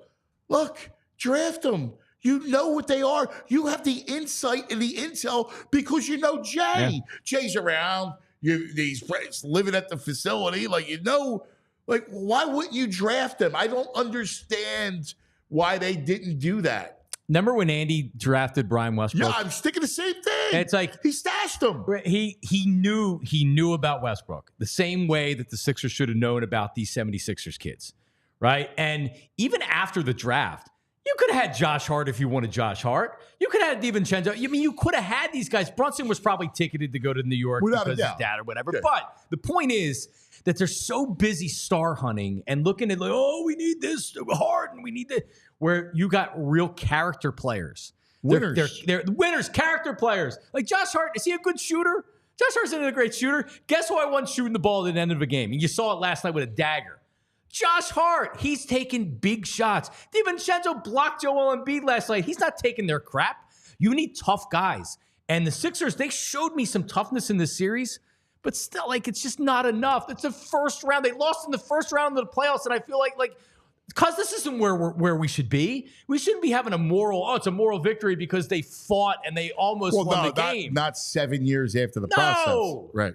I mean, you have the defending MVP. You have Maxey, who's a young star. The two best players on the floor are obviously Embiid and Maxey. And I'll say this: Daryl Morey has failed this organization. Some of it, he didn't sign Tobias Harris, so you can't blame everything. He drafted Tyrese Maxey. So I mean, since he got here, the Sixers haven't done what they're supposed to do. The whole reason they brought him in was because they couldn't get over a hump. Well, I do think there's some other factors, like sure. like the Simmons, like he inherits the Simmons virus, right? And so you got to figure what to do there. So, you go to Harden with his warts because he's a better flaw than Simmons. So you're hamstrung there. You're hamstrung with Tobias. So that's kind of, part of it. Now, to your point, this is the offseason, right? Like it all comes down to this year. Like this is why you get Morey, that you have two players on the contract. Now go assemble a team where the ownership's going to give you whatever you need. You have all the cap space in the world. Go ahead, D. Go ahead, Eel. Make it happen, Eel. Yep. I mean, they have one move essentially, right? That's left. They have a max contract. Yeah, but they have all the cap space and the max. Sure. Slot. So by the way, just so you know, Wendy tweeted out that the Sixers, I don't mean to make you choke, the Sixers are monitoring the Jimmy Butler situation in Miami. Ooh. I'll take LeBron. Yes. It's not even close. Yes. Everything that he offers, even at this point in his career, is exactly what the Sixers need. Yes. He would be your point guard. Yes. Essentially. Now, Jimmy too, but I'm with you. I go, if I had my druthers, LeBron first, because he could still, he could facilitate, like you said, and he just can show you how to win. Yep. Yeah, you need somebody. And Embiid's and Jimmy might have been that guy, and that's what stings because Joel needs that guy. I know. They're looking. First of all, he's still a big. As much as he faces the basket and he's got a lockdown shot, somebody with the ball in their hands, kind of like the only way it's the close games. Like he's still at the mercy of his facilitator. Yeah, no, he can't do it because you see what happens when you overuse him in playoff series. They double down on him. Now he did a great job in getting some open shots, even in Game 5 for guys. But you're going to get a lot of turnovers whenever you're doing that. No, I mean, and honestly, they just can't have Maxey and Embiid and then add like the talk of Paul George because he's obviously a free agent and could command a max salary. No, thank you. Paul George. I think he's going back to the Clippers anyway. That's the latest. He didn't want to come to Philly. He's just going to use the Sixers to make sure he gets his money. But a player like that to me is just if you want to win a championship, and this is where I am right now. I mean, what are we doing? You're gonna miss out on Joel, and you're gonna miss out on Joel. No, you're right. Period. You're gonna miss out on him. So if you don't get, and LeBron might be the Hail Mary right now, and I know that he didn't even show up for the meeting a couple years ago, cuz. So I don't know how realistic it is, but if you're looking at from a pure basketball standpoint, where he should want to go, there's the Sixers. Golden State's not winning with just LeBron being added to that Lakers team. Aren't. No. Yeah, the Lakers aren't winning. The Sixers could win the East. Yeah. And he tweeted about Maxey's performance at the Garden. No, you're right. This portion, by the way, of the Anthony Gargano Show, brought to you by Rite Aid, your neighborhood pharmacy. Go to Rite Aid for all your goods, riteaid.com. Your attitude is so on point. Like, we're almost angry at not being able to be angry. Like, because you saw some growth, you saw some heart, right? You didn't see the winning formula, but you saw them respond. Like, they were on the mat, right, 33-11, and then they come out and boom, they're leading at halftime. You're like, wow, how about the turnaround? Then they're up 10 I know, in the third quarter. That was a killer because that's when you stop on the throat. But okay, but then at the end, toward the end of the game, you're down 109-101. Game over, right? Yep. And they get back into it. Yeah. And they tie it to Maxey, goaltend, and won. The game's tied. You want to talk about cruel? Every one of these games, the 4 losses in this series, cruel. Yep. Yeah, it's I hate to have moral victories, but because no one's celebrating it, but at least in previous years, I think we're conditioned to being mad Yeah. at Embiid, for being mad at Harden, for them looking like Yeah, that they yeah. totally quit on the floor, Yes. to reacting poorly after press conferences, Yeah. which we see Embiid done a number of times now. You didn't get any of that. Yeah. And Tobias, you just know that he's gone after he's done. And like, what am I going to do? Yell and scream about Tobias not scoring any points? Did you run any traffic from the Tobias parade? No, I took an I alternate heard route. all the honk and everything. I know that the Violations Greg went down there, and I think Andrew went and grabbed a beer. Yeah, no, I took an alternate route. You know, it directed me around it. Smart, Yeah, yeah. I wouldn't want to get caught up in that. Sure, the Philly police made sure the Tobias farewell. I mean, parade. when we look back at bad contracts, what a disaster. Dude, I got to give you the Friday Five. All right, I'm going to give the guys the Friday Five, but I got to give you the Friday Five. All right, give it to me. All right, because I'm curious to see. One of the questions is the contract. So you ready? Rank the 3 worst signings. Or you can do come to your head because I'm hitting you cold. The 3 worst signings of a Philadelphia team. Tobias has got to be one, right? For the Sixers, who else would it be? Right? Who else have they given max money to or something like? I mean, Elton Brand was the Philly max, but he also Right. I liked Elton. Yeah. I don't particularly like Tobias and his attitude of I'm this great player or whatever. Tobias is bad. Any sport. Yeah, I mean, Ron Salt. Ron Salt was terrible, and he was coming off of steroids. That's why he was good. DeMarco Murray, horrible. Byron Maxwell, horrible. Andy Ashby was a trade. Adam Eaton, Lance Parrish. Lance Parrish has to be considered, even though it's 30 years ago now. Yeah. I mean, like I'm trying to think. Flyers, Chris Gratton. There was the Grattan. That's a great one. That's a great one. All right, do this for me. New enemies. So the one thing I love about a series is that new enemies arise. So give me your 3 new enemies. And listen, I love the kid's Hart, but he's a hate to face, Josh Hart. Oh, for sure. Oh my God. No, and the reason why I love him, I heard you and Keith talking about this. He was pissed the Sixers didn't draft him, and he still holds that. Yeah. As I would as well. Yes, as I would too. It's just like, you would. Yep, exactly. So, but God, he's a hate to face. Honestly, of all those guys, DiVincenzo, like just that little mustache and the little red goatee, he blocks Embiid, and he like it's like and he comes in with a flex. I know. I hate him. I hate him. I know. But like, you wish he was a 76er. I go Tracy Morgan. Oh God, man! Giving Maxey the finger. How You know great what, was pal? that? You're not even funny anymore. So get out, beat it. John Stewart looking that one shot of John Stewart that's the where best. he's like shocked, like, and Maxey's just walking right past Dude, him. that's a mural. Somebody. Yes, it is. That's unbelievable. This is why we're the greatest city ever. Is that we put a mural up of that moment somewhere? Where is it? North Philly? Somewhere around. Where's it at? I think it's Fishtown? it's on Garage, the bar Garage. It's Is it? It's not far from here, probably. Somewhere. Yeah, I loved it. Anyway, give me this. Give me rank the losses of the Sixer losses. Does this crack a top 3? I don't think so. No. I mean, honestly, Of the series now. the Hawks, the Ben Simmons non-dunk is the year I felt like the team could have. And then you have the shot against Toronto, which was just an absolute killer. I got to go that. I mean, was this a worse loss than earlier in the series? Game 2? Game 2, you totally changed the series where you go 1-1 as opposed to going down game 2. So of this series, that was definitely the hardest one. All right, finally, 2 more. Eagles and Phillies. So we now turn our attention because this is the cycle, right? We live like in this circle, right? 4 for 4 with Union. And then we just go season to season to season to season. And so now we look ahead. Phillies are playing incredible ball. They're a great team. What are you looking forward to most, Phillies and Eagles? Oh, man. I think the one time I was here, we were talking about the rotation and how I didn't know if I liked the number 2 in the rotation. Well, the number 2 is not Aaron Nolan in the rotation. Ranger. So Ranger has taken a step this year, and I guess maybe we could have seen it coming. He's in his upper 20s. he's always he really knows how to pitch. He's not relying on velocity. He's not relying on just having his pure stuff. Yeah. Man, he hits the corners. He's a competitor. He's never rattled.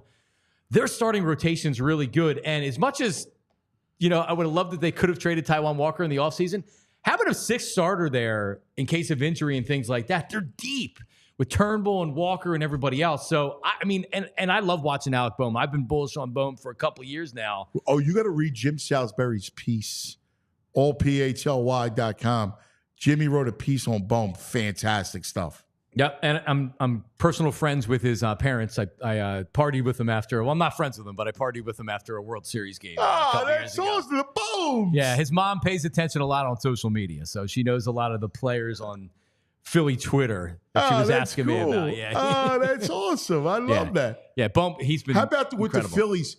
How great what they did, and the I love this place Alec Boehm giveaway.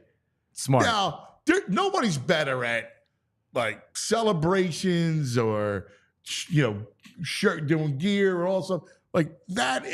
I love that. I love this place giveaway. And the kid handled it completely perfect. I mean, and we're going back a couple years now, but he handled it great. And now, how you look at him, he's got so much confidence up there. So they've exceeded my expectations. I expected them to be a playoff team this year. You can easily look at this team and say, hey, can they win 95 and win the division? I think the answer is yes. I mean, listen, Braves are ridiculous. They don't lose either. But I still give the Phillies the rotation nod, right? Birds, what are you looking forward to the most? And by the way, I need your draft. What'd you think? I saw the video of Howie in the draft room before he was fired up. Yeah, like when Cooper was still there. It's great. It's great to see the inner workings. Howie Potter. And I mean, it's amazing that they were able to get that value, and also somebody that's going to be able to contribute this year. It's one thing to get a second-round draft pick and you're happy about it. You can slot this kid in right now. He's going to play at multiple positions. He's going to help you in the return game. He just dunks on fools during game. I mean, did you see the basketball video of him? He doesn't even take shots, which I love. He probably can't shoot. He just wants to dunk on everybody. He's not 6'5". I love this kid. I'm really, really excited about the defense. I'm really, really excited to see some of this youth, and give Howie credit. Their third pick, it could have bust written all over it, but you know what? You sometimes you swing for the fences on some of these draft picks, and you might end up being somebody that gets to the pass rusher. But I'm excited. I'm excited to see some speed. They desperately needed speed, playmaking, and some youth on defense. And I think they've done that. Yeah, I'm with you. Our next excitement when it comes to the Eagles will be the schedule release. Now, we know the opponents, but it's always fun to see when it is. And, I'm a loser. I like to do the W's and L's. So does everybody else. People like to complain about doing W's and L's. Oh, it's so meaningless. And well, duh. Like, we're not allowed to look at the schedule of our team. I did. That makes me so annoyed. Like, we're supposed to be sports fans. Like, you love that stuff. Anyway, last question. And as I look at the bro, so the bro is making mint juleps, all right? Because alteration. Awesome. He's our bartender, and it's Derby weekend. Yes, and the Derby is the mint julep is the cocktail of the Derby. No mint julep. No mint julep. Oh no, we're making something else. Oh really? Yeah, we got a surprise coming for bro. you. All right. Well, we'll see. But let me ask you, give me another drink, cocktail, beer, well, that could be anything, for an occasion. A Manhattan.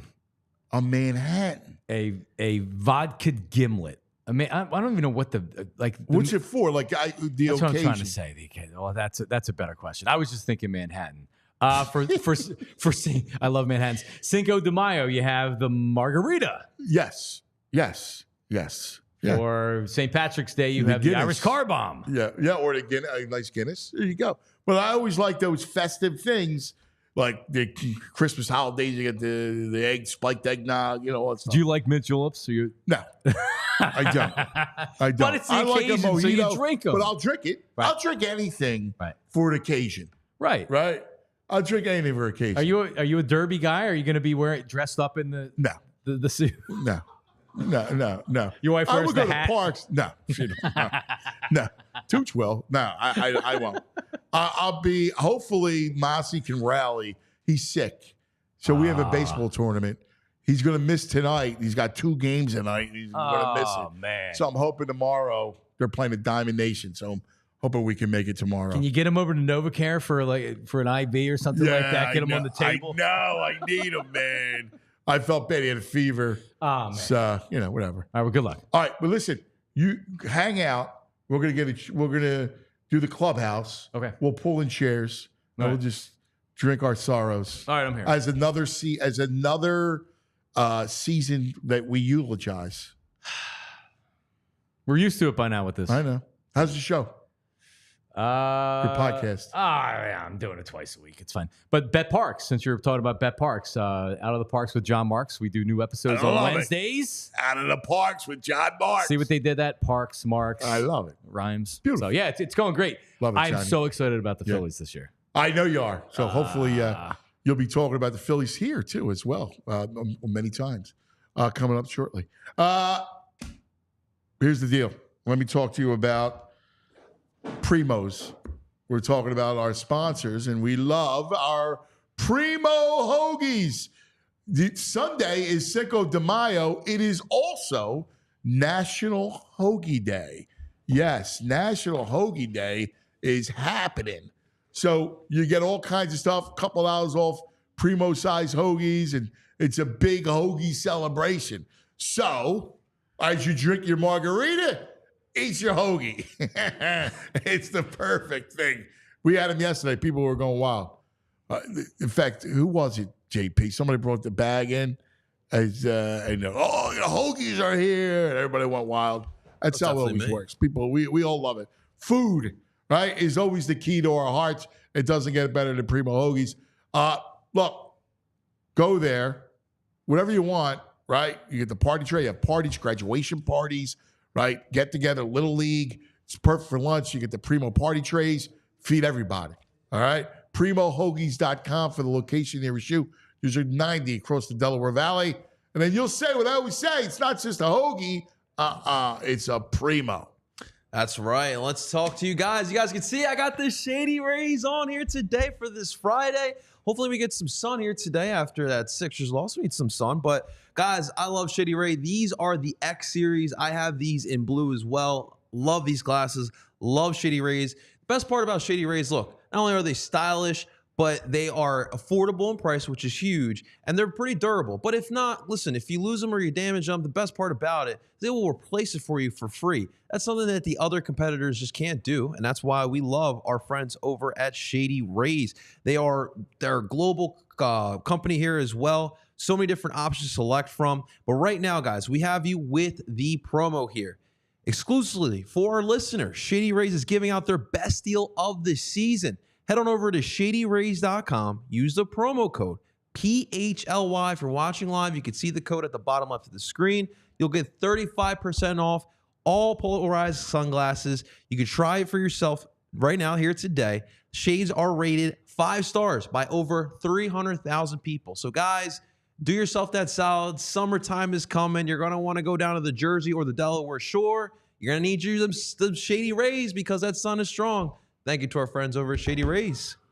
All right, buddy. Coming up, Cousins Clubhouse. We'll have some fun with that. And TV Todd, because we have no basketball to watch, at least no Sixers to watch. So we'll talk to TV Todd, get his picks. We're looking at overtime. The bro's coming in. He's got something. Bro, what are you making? Cuz, what are you making? What? He's making bourbon right now. I'm making bourbon. Okay. You got your foot in a barrel. We'll come back to Clubhouse next. Hang with us.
Look at this.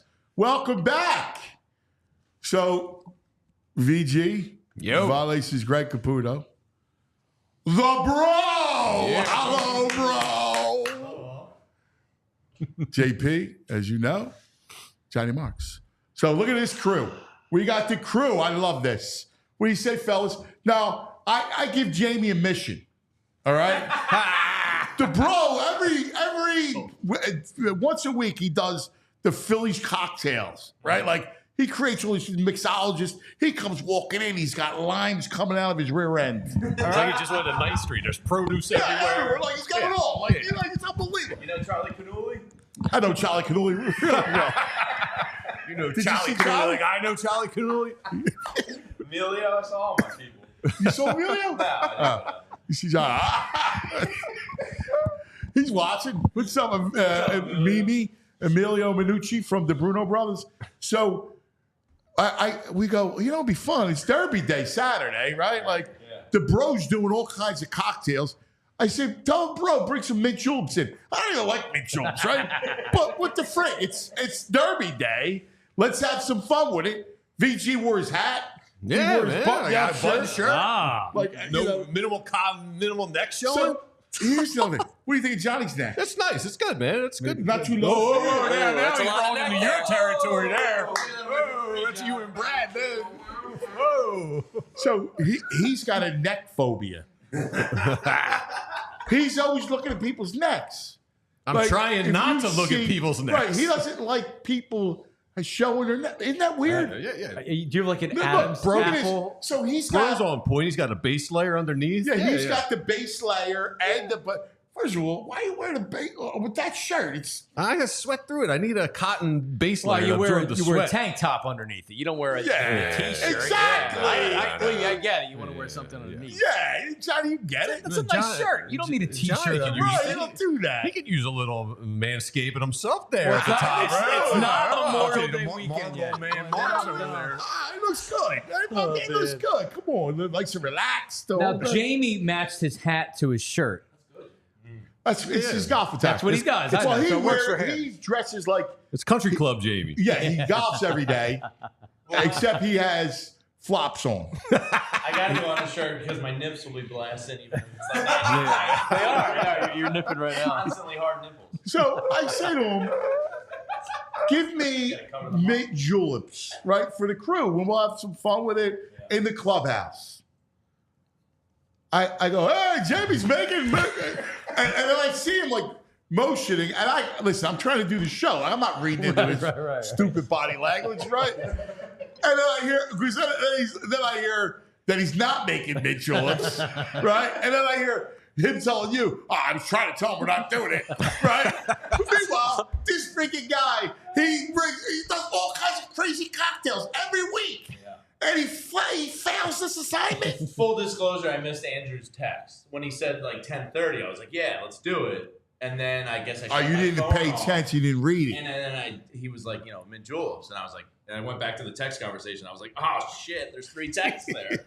Totally missed it. So I got bourbon. All right. So I will tell you, there's a guy that is a listener of mine on the weekends. So I do a show on Fox, and there's a guy named Southside Chuck. And Southside Chuck is obviously, I've never met him. He seems to be like an old timer, big horse guy. He lives in Kentucky, right? Like a big time Kentucky.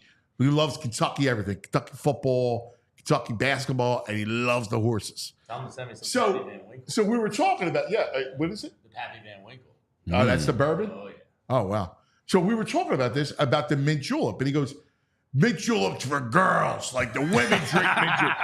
I go, dude, I don't know. What do I know about mint juleps? Like, all I know is I see people at the Derby and they get the big hats and they're drinking mint juleps. What do I know? He's like, the men drink the bourbon. Yeah. Right? So, That's good. It's a man show. right. So Good thing you we got got the bourbon. bourbon. Now, meanwhile, I feel like Ron Swanson. We don't need anything else. We got ice. An we got eighth of bourbon. a bottle of bourbon, Jamie. Thanks. We yes. got Philadelphia's own Kinsey bourbon, actually. Oh, I'm a good. fan of All the right, Kinsey we're going to folks. celebrate the Derby. So celebrate the Derby. So Johnny, are you doing anything with the Derby? Like I don't know. Do you? I didn't even know. Do it you was, derby? I didn't even know that it was tomorrow until probably yesterday. Yeah, I got buddies of mine, Chooch and Boo. They Yeah. love it. They love horse racing. Yeah. Every Saturday, you're on the app. Is that right? Yeah. Like, wow. Yeah, no, I mean I've for a long time used to go and view it and whatever, go up to parks and watch the PA Derby or watch one of the Triple Crowns. It's always a fun time. It's weird that the pandemic kind of took you out of routines or things that you commonly did. Yeah, there's a big party at Parks at the Parks in Ben Salem tomorrow. Yeah, they're a lot of. I highly recommend if you're looking to party and do some fun. I'm actually going to my buddy's having a party, like fascinators for the ladies, all that shit. Bartended affair. Of course he is. Of course he is. Of course he is. Yeah. The pro has these parties. Addie's renting a No, I know. But invitation in the mail and everything, like the night shit. Not even an e-bike. But you socialize with the socialites, I guess right. you would say, right? The upper crust. No, The you upper are. crust. Listen, I stand you do. Yeah. All right. But let's be real. Your parties are always socialite parties. Like, honestly, this dude, I'll never forget. What are you doing this weekend? We're going to a pumpkin carving party. What? It was around Halloween, right? I go, what? I go, what? He goes, oh yeah, we get together and we carve pumpkins and we drink. And it's, the guys and the girls. He does all that stuff. He's been in the Hamptons partying. You know, the white party. You do a white party? Hamptons was terrible. The white party you do? Nah. I think all of his parties are white parties, to be honest. No, but you did the Parties like Eyes Wide Shut. Weird celebrity shit going on. Exactly. Lizard people stuff. It's so funny. Lizard people. Oh, man. But I thought the pumpkin, you had the pumpkin beer at the pumpkin. Beer. But I remember Yeah. you do themes. Mm-hmm. You do themes like that. Yeah, I mean, if somebody's throwing a party, I'll go. Yeah. That's basically what it boils down to. I appreciate that. Are you doing it? Now you came in with the hat. I'm gonna be in the air for the actual Derby race, but I'll be at the pub today putting some bets on the Oaks. Oaks is like 5 o'clock, 6 o'clock today. I've worked it before in the past. Oaks is like as big a deal as the Derby down there. Is it really? Oh yeah, they love the Oaks down there. That's for what? The 3-year-olds No or the 2-year-olds? 2-year-olds. 2-year-olds, right? 3 and 4s are the Derby. Derby. Okay, so 2-year-olds. I'll check with Dick Girardi there. Yes. Yeah, DJ. He would be down there and Jordan's flying and Patino. He's close with Patino. So I got a buddy who's friends with jockeys. Okay. And these are his picks. Now I suck at reading. Is this for the Oaks? For the Derby. Derby. 2-7, 3-4, 11, 17. Now, do you speak horses? Is that the way? Yeah. Is that boxed? Like, It sounds like two trifecta. No. 3. 2-7, then 3-4. Yeah. So I guess he's telling you 2-7 and box it with the 3-4, 11, and 17. That might be right. Yeah, I think that's. I'm all over the 11 horse. Really? Yeah, Forever Young, great Rod Stewart song, trains in Japan. What about the Japanese horses? Yeah, strong. What about the Jason Worth one? He's the one love the horse. Worth. He's 20-1. So I want to go Worth. Yeah, I would throw Worth. You know?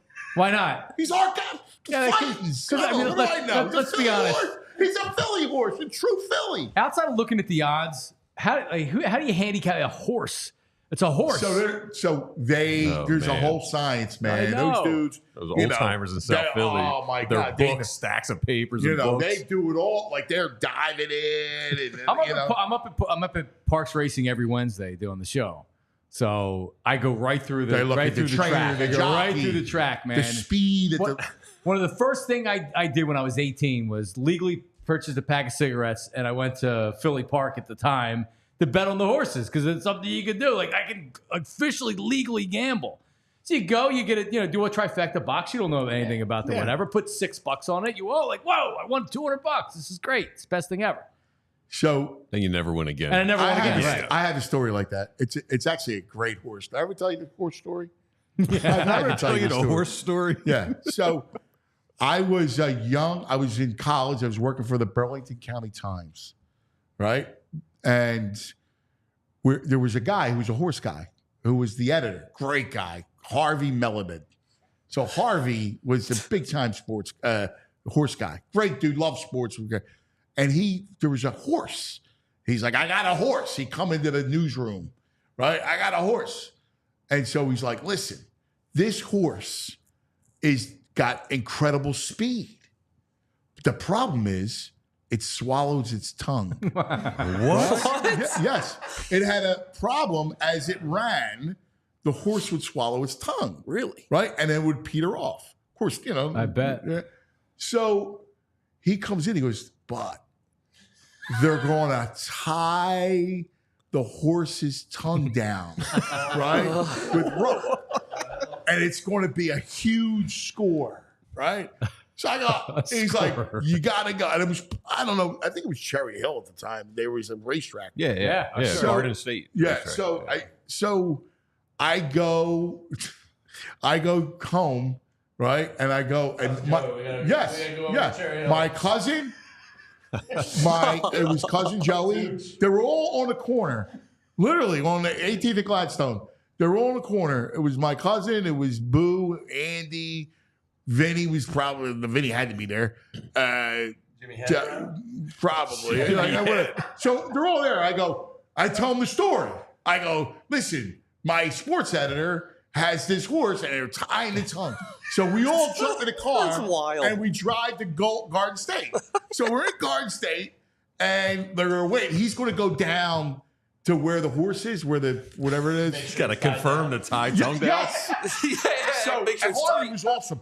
He had like the curly fro, and he was like a cool. Who's that actor? Oh my God, he was dead ringer for him with a comedian. Anyway, we see him and he pops his head from down below where the stables or whatever it was, and it's tied. It's tied. Oh my right? gosh. So everybody loads up, whatever everybody you're scraping together, the $57. But everybody's loading up and throwing on this horse. Sure enough, the race takes off and the horse is blowing everybody. It was like the Knicks yesterday, like 33. It was crawling. It was rolling. The rope breaks. Oh, man. Can you see it break? Nah, I mean, It's not like a big piece but blew out. we saw the horse like it was just on fire, and then it just stopped, and it stopped running, and the rope broke and it swallowed its tongue. Oh, man. Tell me that's not a great story. And everyone looking at me. I go, I look at you, saw it. Dude. And I'm the youngest of the whole crew, so they're like, look at this idiot. Yeah, exactly. And I'm like, look how fast the horse was. Then he's shaking his head, That would have been a score, though. It would have been a big score. It was went off probably 10, 12 to 1. Yeah, man. Are you kidding me? Performance enhancing tie down. Yeah. Listen, that's what I it thought is. you were going to say they cut off his tongue, which I guess they No, you should have can't done. cut- Though. You can't. Come on, Mark. If you wanted to win the race, it would have It's a been. sin. Didn't have the heart of the champion. It's a sin. No, but they probably shot the thing after. Yes. The race was over. Little Moss is a school. Oh, man, I love a horse, man. The horse is a great animal. You're in on horses. No, I love horses. They're beautiful. Sure. They're just beautiful animals. They're majestic. Yeah. I don't know anything about it. I just pet them. Hey, buddy. I talk to them like goots. Hey, buddy. Have you been on a horse? Have you went horseback riding? Yeah, kind of. But my This is 3. It was Tam a has pony. a horse. Oh. So she rides. She loves it. My wife loves it. She loves it. And so every once in a while, I'll go to the stables or whatever, and I just pet them and everything else. Wow. I go, hey, buddy, and feed them like a little kid. They like you when you yeah, feed they them. like, A piece of art. I'm like, look at this. About like Tony Soprano. No.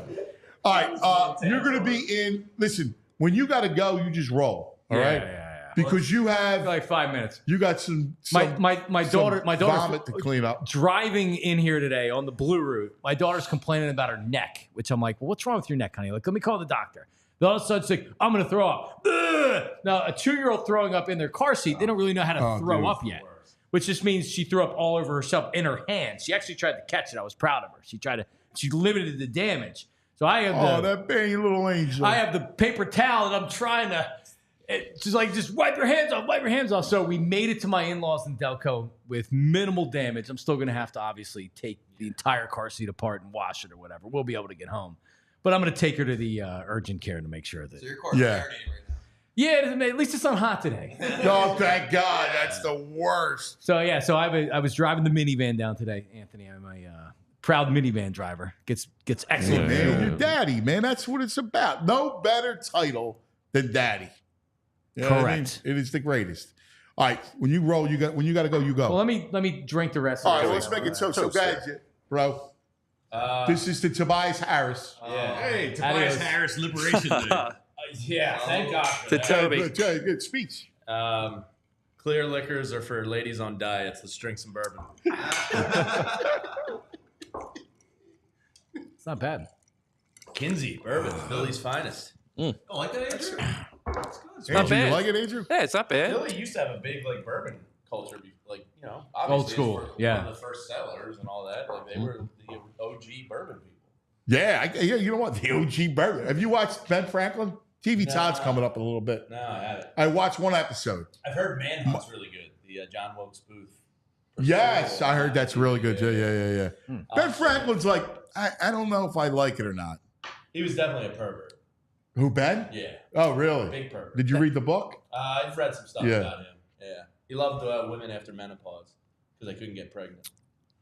Wow. Ben, man. I didn't know if I was getting that when I came I in. didn't expect that. Wow. Yeah. On that note, Johnny, good to see you, brother. Good to see you. Little Ben Franklin. Was that on your bro big no card? You just ruined Ben Franklin for me, man. Like, I just ruined it. I was always a fan of Ben Franklin. Yeah, I think he's cool. He used to sunbathe nude on the roof all the time. Just full Monty out. Yeah. He wouldn't have fit in today's culture. You're telling me, Jamie? No, he's The probably, meat it's probably problematic. Yeah, no good on that. There's some dating dude. See you, John. God bless, man. Yeah, I'm gonna get to the Philly show in a minute. Yeah. Now a little derby bourbon. There you go. All right, why don't you stick around? Hit us with some VG's nugs. You'll see some nugs. Nugs. We have All the right. opening? We got a graphic, I think. We have a right? graphic. Yeah, we don't have an opening for the Nugs. Let me Yeah. see the VG open. The VG Nugs. There it is, baby. We need to get a sponsorship with a dispensary. Yeah. Some nugs. Yeah. Yeah. Saquon Barkley was at the game last night. You saw that? Did you guys see there's 3 guys who randomly were wearing Saquon Barkley jerseys? to I did the not game? Did they see show this. that on This is TV? good. That's awesome. It was so bizarre. Well, not really. I mean, Eagle wears always. 3 Yeah, but guys we're wearing getting- Saquon. We're already getting the Saquon Eagles jersey without him playing a single snap. It's kind of a middle What's finger to wrong? New York. He hasn't played a Oh, single I snap. guess Yeah, you're I right. agree. All right. Yeah. Yeah, I think it's a So what? a good middle finger. I feel like that's like a precursor for some bad juju. No. I wouldn't get that jersey. What, the Barkley jersey? I wanna Oh, see you him get play excited. first. You're like, oh, Saquon. I've been snake bitten by free agent skill Okay, players. well, but you can't, you can't go put your head in the sand. I mean, what's wrong with that? I'm just not getting his jersey. I'm not putting my head in the sand. You got you're a Jersey guy. I'm a bad Sixers jersey guy. That's my problem. All right. We talked about Well, this. no, I'm talking Saquon Eagle jerseys. Yeah, I mean, I have some good Eagles jerseys. All right. and all, but All right. Saquon was into it though. He was dapping up Buddy Hield when Buddy was hot. Yeah. Like, Not I thought that he should have rang the bell, Yes, I thought so, too. yes. right? Because that's in that feud in New 100%. York. You know, we got Saquon. Alec and Marsh are cool, but nah, I Saquon would love have those two. delivered. No, listen, I daycare, I love it, Yeah. but I mean, it would have been a statement Yeah. for Saquon. Saquon's still fending off these Giants fans too. I guess so. Yeah. They're angry about it. Yeah, still. So I want your opinion on this one. The guy in front of me was wearing an Embiid jersey with an interesting hat. Oh, I mean, I love the hat. Maybe he's from Montreal. I love the hat. Maybe that's our friend Sebastian from Montreal. Is he like a fan of things that begin with E? Are you allowed? I mean, you are. I'm a fan of that logo and that hat. You Maybe. are allowed to wear the So- Funk team's hat So you can wear It the is- hat because it's the Funk. because or- it's a defunct team. Yeah. Yeah, And Sixers colors. And Yeah. this, yeah, exactly. Yeah. I I love agree the with that. Spos. Yeah, that was- No, it's- Spos. I mean, I hated them back Right, in the right. day, but now, yeah, Tim Rock Reigns. Steve Rogers. Yeah. That's why I put the vial in the back of the pants. And there was one JO behind me, two Knicks fans, but the one guy's wearing a Blackhawks jersey while he's cheering for the Knicks. Like, I why hate those do you people. wear a I Blackhawks hate those jersey people. to a Knicks game? Yeah.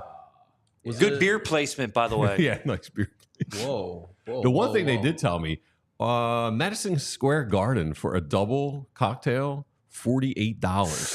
$22 at Wells Fargo Center. $48. $48 for a drink? Yeah, That's double insane. like Jack and Coke double. Could you imagine, like, you just drank $48? Yes. Like, that's insane. I'd be mad at myself for that. Yeah. That's outrageous. Doesn't sound worth it. Yeah. Hey, you rolling? Yeah, I gotta go. Go ahead. Show. Yeah, man. Get to the show. Always great Cuz. Go beat the seeing you. Giants. Good stuff, bartender. Love There it. he is. The bro, ladies and gentlemen. Bro! Yeah, bro. Great bourbon. Great bourbon. This is actually a good bourbon. This is be pretty honest with good. you. I Yeah. might get a bottle. Yeah. So the world was on fire with Toby stuff, of course. Right. A big day for everybody. There's some tweets going around that I thought were pretty good. Has a player on a max contract ever gone scoreless in an elimination game before? He took 2 shots. Tobias I mean, Harris. how nuts is that? Did he Two shots. 2 shots.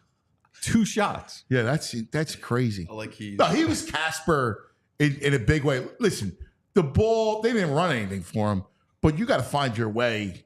Yeah. You know, I mean, 3 rebounds. Like, dude, I need you to at least board. It's like Tobias He Harris. played good defense, but like, dude, you got to rebound. Tobias Harris really just did 29 minutes of cardio.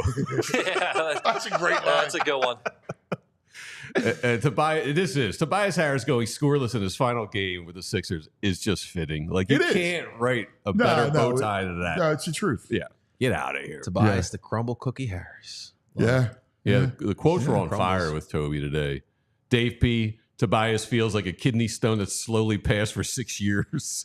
Wow, that's unbelievable. That's one of the greatest analogies ever. Yes. Yeah. It's He's a kidney stone. Oh, God. The pain. You make the face. You make the same face, right? Because if Yeah. you're passing the kidney stone, you're and then if you're watching him play, you're It was brutal. South Jersey Jack. Tobias slept like a baby last night. slept better than all of us. Got a lot Yeah, more that's for money. Sure. Yeah. Shizzy M. Ben Simmons with his 1-point game. Tobias, hold my beer. Oh my God, that's great. That's great. I like this Sixers AT. Big Mike AD. Let's look at the positive and begin Sixers AT instead of AD. After Tobias. I like that. dig it. Yeah, I like that. It's good. Sixers AT. Yeah. I like that. Here's one for you. ABC 123A. I'm celebrating Paul Reed out of here. Yes. Paul Reed sucks. He isn't good. He gone. That experiment over. Thank God. Listen, I agree. Like, he got so much love, so much, like, and it annoyed me how much love he got. He might have had like 1 or 2 early games where Like he the looked B-ball all right. Paul. We fall in love with stiffs. Sometimes we go way overboard with stiffs. B-ball Paul, stop. His basketball IQ.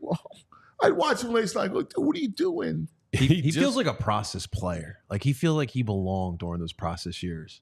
He looks at times like he's only played basketball for a year or two, Yes. and they throw him out there. And Yes. he has no idea about defensive responsibility None. or the flow of the game, No, where the no. ball's going. No idea. I wonder where that love came from. Was it because like the G League stuff and I guess. I like mean, the but, you know, underdog mentality? He's a nice kid. I was For the kid a sure. lot the best, but jeez. Don't know how to I'm with play. you. I didn't get it. I really. But B-ball Paul, like the Nick, B-ball, gotta get B-ball Paul in there. How do you He's get a gonna play. nickname? People, they were talking about him playing power forward, like he was gonna play the 4. Twin Towers. Oh yeah, Towers. forget Wow. about Man's got that. no Come offensive on. game. One more. God Foles 9. There's an anti-Tobias protest at a Crumble Cookie this weekend. Oh, that's great. All right, let's do this. Let's go to our man, TV Todd. We're gonna need him because no Sixers, right? So what are we watching? Let's go to our man, Todd. Do we have it? The opening? Come on, man. Play his opening. He's had Come some on, bourbon. Andrew. He's had some bourbon. Play the opening, Andrew. Here we go. Sorry, we switched answers on the time computer. for Yeah. Act like a man. You can't handle the truth. It's time for TV time. I mean, I do love that, but we need to have like a graphic, like A the graphic brain for that? has. Like we need you want some graphics we to need go a with it? video. Okay, all like, right. we can gotta do have that. a video. All We're right. put a video for Todd. All right, we'll get you. You know, time. like maybe somebody eating a pot, like in a movie theater. Like Yeah. we could do some stuff. all right. All right, like yeah. let's- Let me because take now some. we're just looking at him and we're hearing it's time for tea. Now I love what you did, which is you're gonna act like a man. You can't handle the truth. Like it was Yeah, good. we'll get it together. All right, Todd. What do you say? Good buddy? morning, guys. How you doing, pal? Good. What I was expecting the show to be a little down today. This is the most fun show I've heard in a long time. Yeah, well, you know, it's gallows humor. You know what I'm saying? After a season dies, you gotta just have some fun with it. You gotta figure it out. Otherwise, we're used to this around here. We are, but you know what? It's weird. It doesn't feel devastating the way it normally feels. I guess because we expected it, right? Yes. And we got the positive. Tobias is gone. We got a clean slate. We didn't expect it. I'm not gonna say expected it because I still was hoping Game 7 and everything else. But I can't really blame anybody. Like, there's really I'm not angry. Like, they showed up last night, so that, I take some solace in that stuff. Johnny Mark said it right. Like, there's no one that you're not coming in looking to bark. You quit, like Game 7. Game 6, they blow against Boston, and then Game 7, they quit. They didn't do that, right? So they play, and quite honestly, I love the sport, and it was just great ball. Oh, without a doubt, it was a very entertaining series. I mean, I went to Game 4, and I was sitting next to Knicks fans, of course, because everybody was sitting next to Knicks fans. And we actually had a lot of laughs over, how entertaining the series was. We said, look, both teams aren't beating the Celtics, so this is just a heavyweight battle, and we should have mad respect for both teams. Yeah.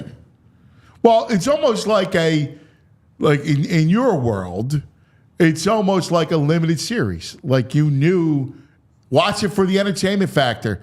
Like we talk about it all the time. And it was highly entertaining. I'm going to miss that there's no game Saturday night. Yeah, that's the thing. I feel a void already. Between the Flyers now, the Sixers, I feel that void for sure. So I got one thing. You got to explain to me. Oh, here we go. Go ahead. Tell him what I'm going to say. He's not in on Baby Reindeer. Oh, I know. He was texting me about it. He found out after the third episode. I hear all this fanfare, Baby Reindeer, #1 on Netflix, blah, blah, blah. The only person who hates it more than I do is my wife. She's like, are you kidding me? She got mad at me because I said, let's watch another one. I was like, come on, let's just watch another one. I said, they're quick. It's whatever, it's like 30-some minutes. And she's like, you're going to put me through this torture again? Like, what are we doing here? Yeah, you and Tam have a level of quality that a lot of people don't have. So I'm not surprised. This show hit the masses, right? This is one of those shows that, it's for the mass. It's for a mass audience. 22 million a week or something crazy like that. I know. Not everybody's gonna love it. What do you do? I know. I mean, listen, I'm not faulting you, right? I mean, I see the numbers, right? Like I go, I see the numbers. But anyway, I love it. VG's all over. Oh, it's fantastic. Yeah. It's incredible. Blew through it in an afternoon. Loved it. So how many times are you going to let somebody feed you drugs and take advantage of you before you go, you know what, dude, I'm kind of out on that. Like, it depends on how broken I am and how bad I want to be a writer for the show. Dude, I mean, listen, he'll tell you about all my travails. Yeah. But there's got to be a limit, Holmes. Like, For some, there might not be. When you're going to give me these psychedelic drugs, I got to go, listen, I wake up and there's all kinds of things. I've been violated 7 different ways. I got to go, I'm done. All right? Yeah. Going to Well, listen, Yeah, time out. This is based on the lead actor's story, and of course it's fictionalized parts of it. So how do you keep a story going? If you bailed at that point, you wouldn't have the rest of the series. No, it's just the suspending disbelief after a while. You just go, all right. Yeah, but I know you because I know you and your sensibility so well that when I woke up this morning, I said, what's the biggest show everybody's talking about? And I'm not going to go into depth about it because Cuz will not watch it. It's Jerry Seinfeld's show where he's directing now. It's a movie called Unfrosted, and it's the story of the cereal wars battling to put Pop-Tarts on the market. Well, listen, you like those business stories, like, love it. And they're fascinating. What was the one, the hot Cheetos? The guy who came up with the flaming hot Cheetos guy, yeah. Yeah, I remember hearing about it from you. I mean, some of them are really interesting. I think there's a redundancy to them. So I get it, but listen, don't mind me. I have weird taste, so you tell everybody else. I'm also a little disgruntled this week, and this has nothing to do with anything Todd recommended. We had discussed it. The Bon Jovi documentary blows. Really? It is. You like it? I loved it. Nah, come on. It's so boring. Who cares about him at 60 trying to come back? I want to see the heyday stuff. No, that was VG, that was my favorite part. He was being very open and honest about aging and his voice and not having the tools that he used to have and how that's affecting his life. I love that more than seeing the 80s, or the 90s behind the scenes stuff. Well, I think I realized they were a very boring band in the 90s. They're no Motley Crue. Like, the story of Bon Jovi is just pretty boring, I think. And so they had to make this drama of him coming back for his 40th, 30th anniversary. Well, yeah, I think obviously the most interesting drama is the whole fallout between Richie Sambora and Bon Jovi. But no, I really appreciate VG. It could be my age because I really appreciated. He's your singer. I'm probably older than you. Yeah. He's about like 25. What are you talking about? Yeah. All right, 30. But no, I thought him coming to grips with aging. I found that very honest, and I found that fascinating. All right. Yeah, I thought it was a snooze fest. How was he? Was he good? Is he a candidate for our lead? Hey, because he talked all about acting and how he tried it and how he wants to do more of it. Really? Yeah. I just actually didn't think it was. Is it? You never know. Who's the director? I didn't think it was that well put together. It's famous guy's kid directed it. Oh, I don't know. Not sure. Deepak Chopra's son. Really? Is the director? Yeah. Deepak Chopra? His son is the director. Yeah, I didn't love it. I tell you, I'll tell you how much I liked it. I'm not even a Bon Jovi fan. Like, I know their songs, obviously, and I've seen them play live, but I'm not that much of a fan. And I was riveted to the doc, really because of the stuff we just talked about. Wow, interesting. That's wild. But listen, I got something for you today. I woke up this morning and started watching something, and I couldn't stop. I watched it all the way up till I went on the air with you guys just now. Gee, yeah, come on, Todd. We were on the air like an hour and a half ago. You could have watched it till we went live at 9. Come on, brother. No, listen, man, I got to prepare. I prepared for the show. So there's this show, this documentary on Hulu that I highly recommend. It's called The Contestant, and this is a doc that takes place before reality shows really became a thing here in the United States. So it was before The Real World, before even Survivor. before the modern day kind of stuff like Joe Schmo or Jury Duty or shows like that where we put an unwilling person in a situation. This blew me away. Back in 1998 in Japan, they took this guy, they did an audition. This just blows me away legally.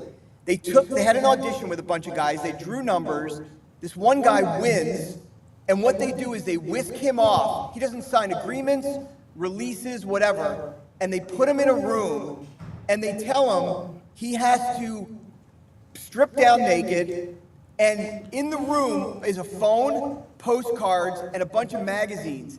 And he has to try to live for a year or more on writing into magazine subscriptions and winning contests for food, clothing, etc. It was called like a year in prizes.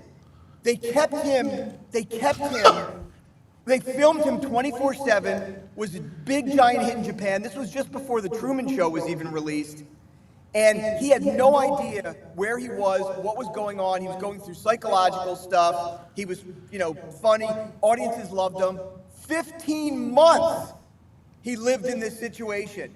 And this documentary. Wait, in a room? Like, what was like a hotel room? They didn't really say. Like, could have been like a studio, like a Big Brother kind of set, Yeah. And but by the way, in the middle of it, after he reached his goal, they whisk him off, they blindfold him, and they take him to another location in Korea where he has to start over again. What? God! That poor guy. What? And you can imagine, he became this giant celebrity in Japan who eventually raised money for victims of a tsunami. I mean, but the whole thing that's fascinating is interviews with the producer, the director, and this guy about really how this was psychological torture, and for an audience's gratification before reality show became a thing. I'm telling Fred Armisen does some of the narration. I could not stop watching it, guys. That sounds wild. That sounds good. Yeah, that's crazy. Very, very cool. And you know what's really interesting about it? Because he was naked and they were showing it on Japanese television all the time. They had to cover up. They pixel it up.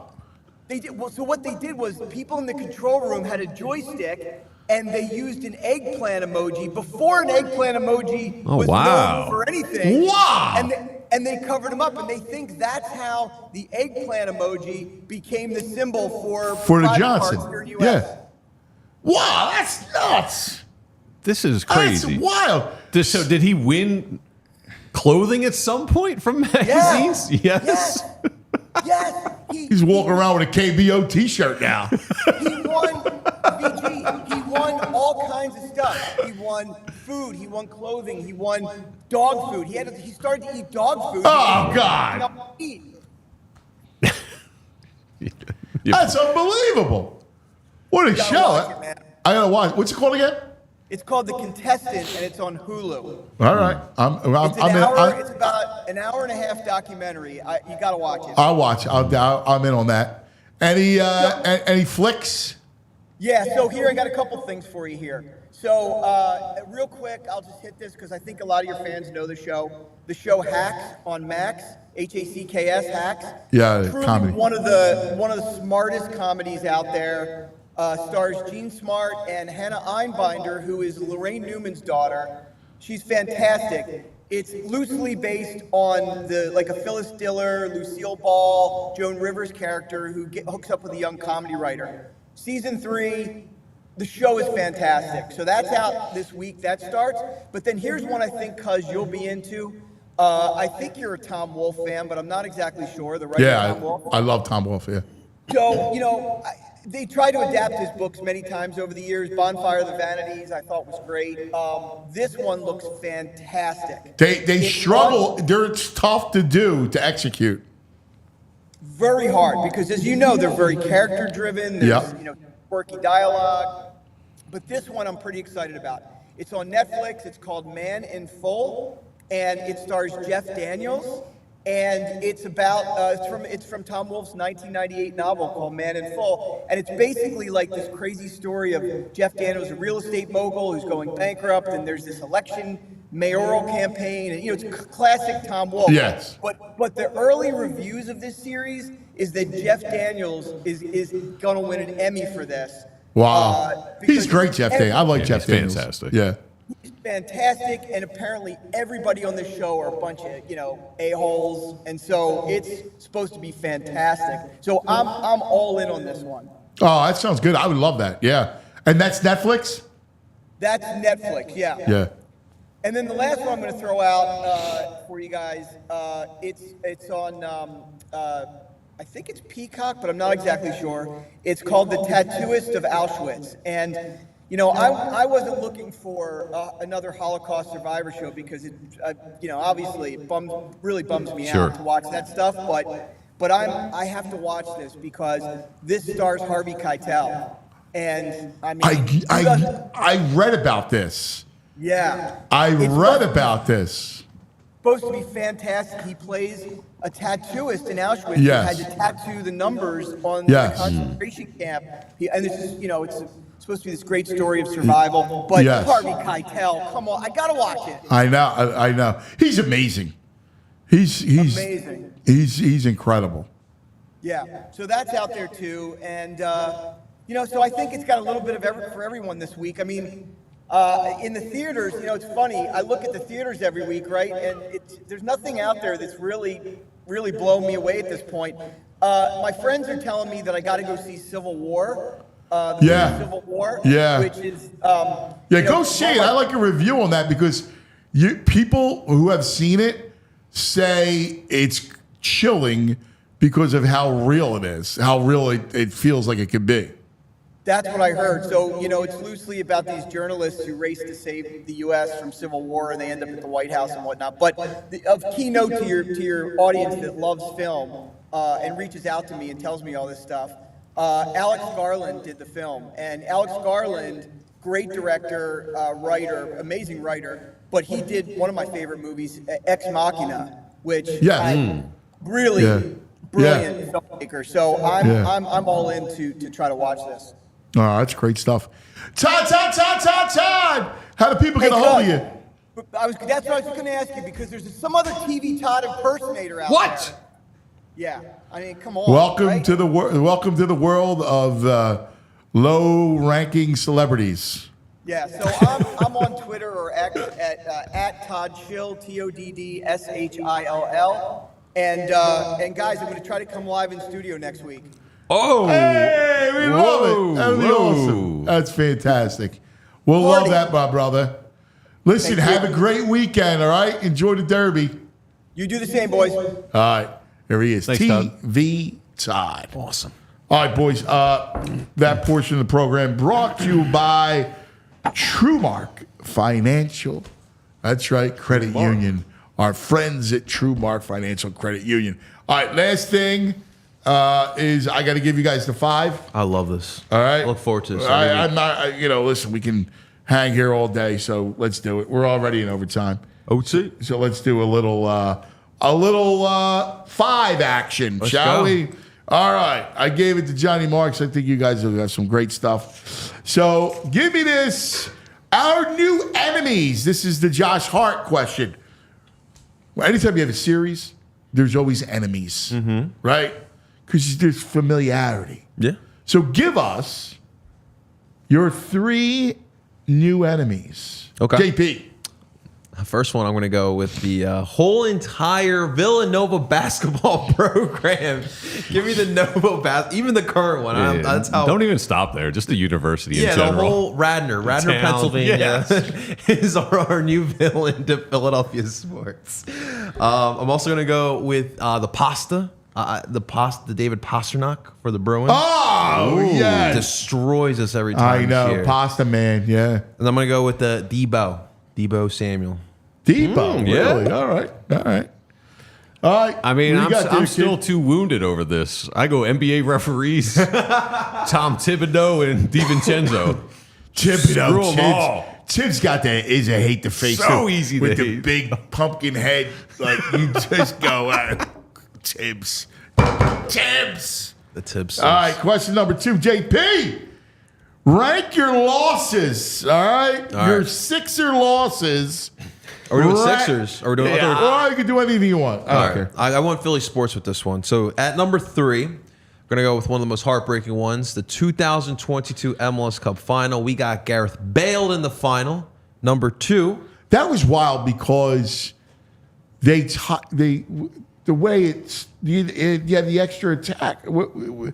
Explain it. You really want me to cry right now? I'm just kidding. Yeah. So you tie it. So and then you have a no. So this game goes into extra. No, they scored right. Yeah. So we go into extra time, right? Right. So Jack Elliott gets the game winner, right? Yes. And then literally 2 minutes later, one of the greatest European players of all time, played for LAFC at the time, literally off of a cross, gets the head in on Jake Elliott, the guy who scored the game winner. Yeah. He scores a goal over him, and that But pretty was there a much red led, card too?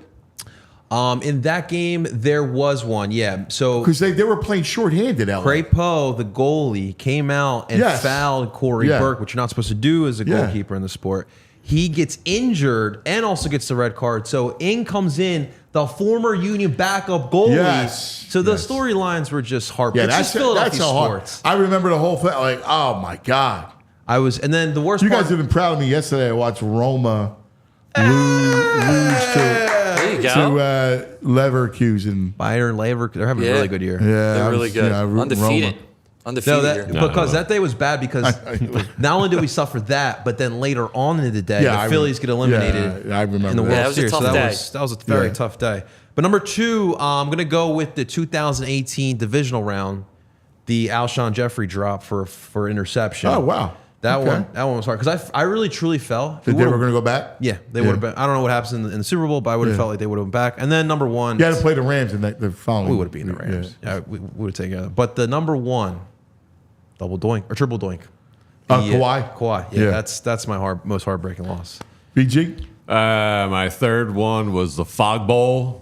Really disappointed with that. I like it. 10 drives inside the 25-yard line, 0 touchdowns, 430 yards. That's your back in the day moment brought to you by Rite Aid. Nicely done. All right, because I remember that. Thank God I didn't live for that one, man. Rite Aid, the Fog Bowl. I would have been so pissed. How do they even play that game? You can't see anything. I remember seeing the reporter like showing you what's going on behind. You literally could see anything. But that was like in the 80s, the rudimentary days of sports. Like it wasn't sophisticated back then. Like I remember watching. It was 90 or 88. It's 88. 88. I remember watching with my cousin. We're going. They gotta suspend the game. Yeah, couldn't see the yard lines. Wait until the fog dissipates. Like moves on. And they wouldn't do it. Like it's insane. Nowadays, bees can cancel a game. The bees. Number 2, 2003 NFC Championship game. The Panthers 14. Ricky Manning, baby. The Eagles. Ricky 3. Manning Jr. punking the Eagles receivers. Well, that 3 kind of points. That kind of led to T.O. signing because it did. Yeah, it did. Receivers. Yes, it did. Deshaun Foster put a footprint on Mark Semino's back en route to the end zone. Mark Semino. Yep. He's Tobias. Yes, slightly less paid. And you can't be human if this doesn't just dig at your gut. 2001 Phillies NLDS. Chris Carpenter on the mound. Ryan Howard blows his Achilles. Yeah. Brutal. Brutal. All right. Worst signings. 1, 2, 3. All right. This is off of Tobias. All right. Number 3, we're going with the Mr. Universe, Ilya Brizgalov. Oh, okay. They paid him like a couple years. Yeah, it was humongous. That's good. I'm going to go off of Andrew. I'm going to go with DeMarco Murray. That one. Made no sense. Terrible. He gets rid of LeSean, and he goes with a stretch run. The guy used to run, he was a stretch runner, not a jump cut guy. Yeah. Completely didn't even understand his own offense, Chip Kelly. Like, what the Oh, it was a power move. Horrible. The number 1, I'm going Jake Arrieta. I hated when he was here. I was so happy. Jake Arrieta, 3 years, $75 million. He signed to play pants. here. Jake. Oh yeah, with the beard, hipster pants. Yeah, he was out of the rotation by the he's horrible. Yeah, it's terrible. How you like this name, Matt Geiger? Oh, Geiger! Ugly and a terrible signing. Namdi. What animal did Matt Geiger raise? Alpacas? No. Tigers. Buffalo. Buffalo? Really? Yeah, he was a buffalo rancher. For the meat? Yeah, for the dairy, for the cheese? tax credits or something, yeah. Namdi was pretty bad. Namdi was wacko. horrible. Way better Ate lunch actor. in his... That whole off season just And, choked it up. I mean, is there any worse than buying them?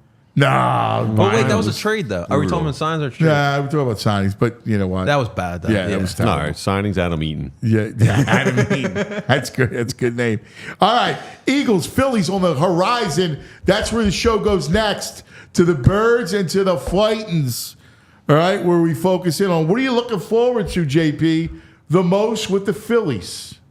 With the Phillies, I'm just looking forward to some of these divisional matchups, looking to take care of the Mets and obviously the Braves. It feels like not just the NL East, but the NL may run through Philadelphia or Atlanta. So I'm looking forward to some of these summer series against some of the division rivals. I like it. How about you? I'm all in on Ranger. I want to see this Cy Young run. Yeah, Cy Young run, baby. I'm in on Check this. I want to see where it goes. See where it's at. Love it. Yeah, I like that. Yeah. Eagles, we looking forward to the most. I mean, I'm looking forward to this offense. Number one, Kellen Moore. I think he's much better suited than Brian Johnson. And then obviously the skill players. I think the guard position, that right guard position is still a little bit of a question mark for me, but you got to get excited off these skill players. And you saw it yesterday. Saquon and AJ next to each other in front court. It was awesome. There's a couple. The secondary, I'm curious to see how they do, but overall, I think the biggest storyline I got are the new assistants and Sirianni in general. See how this coaching staff comes together. And speaking of the Birds, Howie Potter, the Wizard GM, was on yesterday, the Pat McAfee show. We got a little snippet on Twitter. There is some F-bombs in it for the children. You want to play it? I'll tell you what. I can load it up. Yep. We'll play it, but if there's any kids, we want to make sure earmuffs. You block them. All right. Yeah. It's an interesting light to see Howie like this, like human and laughing. Well, no, but listen, I'll tell you one thing. On Eagles Twitter, they did the behind the scenes of the draft. Yeah, I like that. Which was awesome. Cool to see. And when they saw that, who else made the trade up again? For Cooper? Rams? No, the Rams. And then when the Rams didn't take DeJean, I was freaking out. Yeah. It was awesome. All right, take a look. This is off the Pat McAfee show yesterday. Earmuffs. We talked about the draft a little bit. I believe somebody you know also would like to talk about the draft. Coach Sirianni's here. Yeah, Howie, first and foremost, would just like to say it's an absolute honor working with you day in, day out. Best GM in the business. There's no two ways about that. Is Howie a dog or no? Howie's an absolute fucking dog. Everybody knows I'm not feeling this. I was expecting a little bit more accent, a little more enthusiasm. Coach Sirianni has never talked at that level to me. Well, it's not game day, Howie. Okay, it's not fucking game day. Oh, it's always game day here. It's not game day right now. Okay, it's off-season program. Okay, so why don't you just let me get through the fucking question, Howie, and then we can get to it. Okay, you're about to see the dog come out in the fucking second here, Howie. But he's got a nice little giggle there. He's like, I gotta tell you. That was good. Yeah. Let me get to the effing question. Yeah, that was good. That was real good. All right, finally, last question of the Friday Five is, we talked about mint juleps. Give me another drink for another occasion. Not a drink, but so you're going to find out shortly. July 20th is Independence Day in Colombia, and I'm going to bring in my aguardiente, which is, Americans call it Colombian moonshine. So it's very similar to like Sambuca. But we drink this for... Is it licorice type taste? A little bit. A little bit.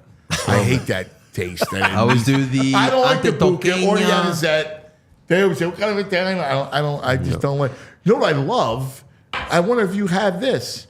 The Caparrainha. Caparrainha? Yeah, the Brazilian firewater. Yeah, we don't have that, but I would mess around with some Caparrainha. So when I went to Portugal last year, I had a couple because there was a lot of Brazilians in Portugal. Oh, okay. So I had a couple Caparrainhas. What's the summery kind of Colombian drink? Like the citrus kind of thing working. So like not really cocktail wise, but a lot of Latin America likes the micheladas. So in Colombia, they'll do lemon juice, put salt on the rim, and then you pour your beer in there, and that's a good one. Oh, well, I don't have interesting. any cocktails like that though. All right, very I'll bring it in for Independence Day. I'll definitely take it. Happy Independence Day. It'll be fun. July 20th. All right. This is my season coming up. Mai Tais. They're good all summer long, baby. We got 3 good months of Mai Tais. Andrew, he's in Hawaii. Love it. Dude, I'm loving that. I love Mai Tais. Nothing like a Mai Tai in the summer. Why don't you make a Mai Tai Friday? TV Time's coming in. I'll bring you some Mai Tais. Bring it to Mai Tais on Friday. Yeah. Summertime, we got to have some cocktails. I got you. I'll make some Mai Tais. All right. That'll be good. All right. Hopefully you enjoyed the chicanery that ended the Sixers season for us. Guys, have a wonderful weekend. All right, we love you. You know the cycle. Round and round we go as a Philadelphia sports fan. We'll be back Monday, and it begins Eagles season.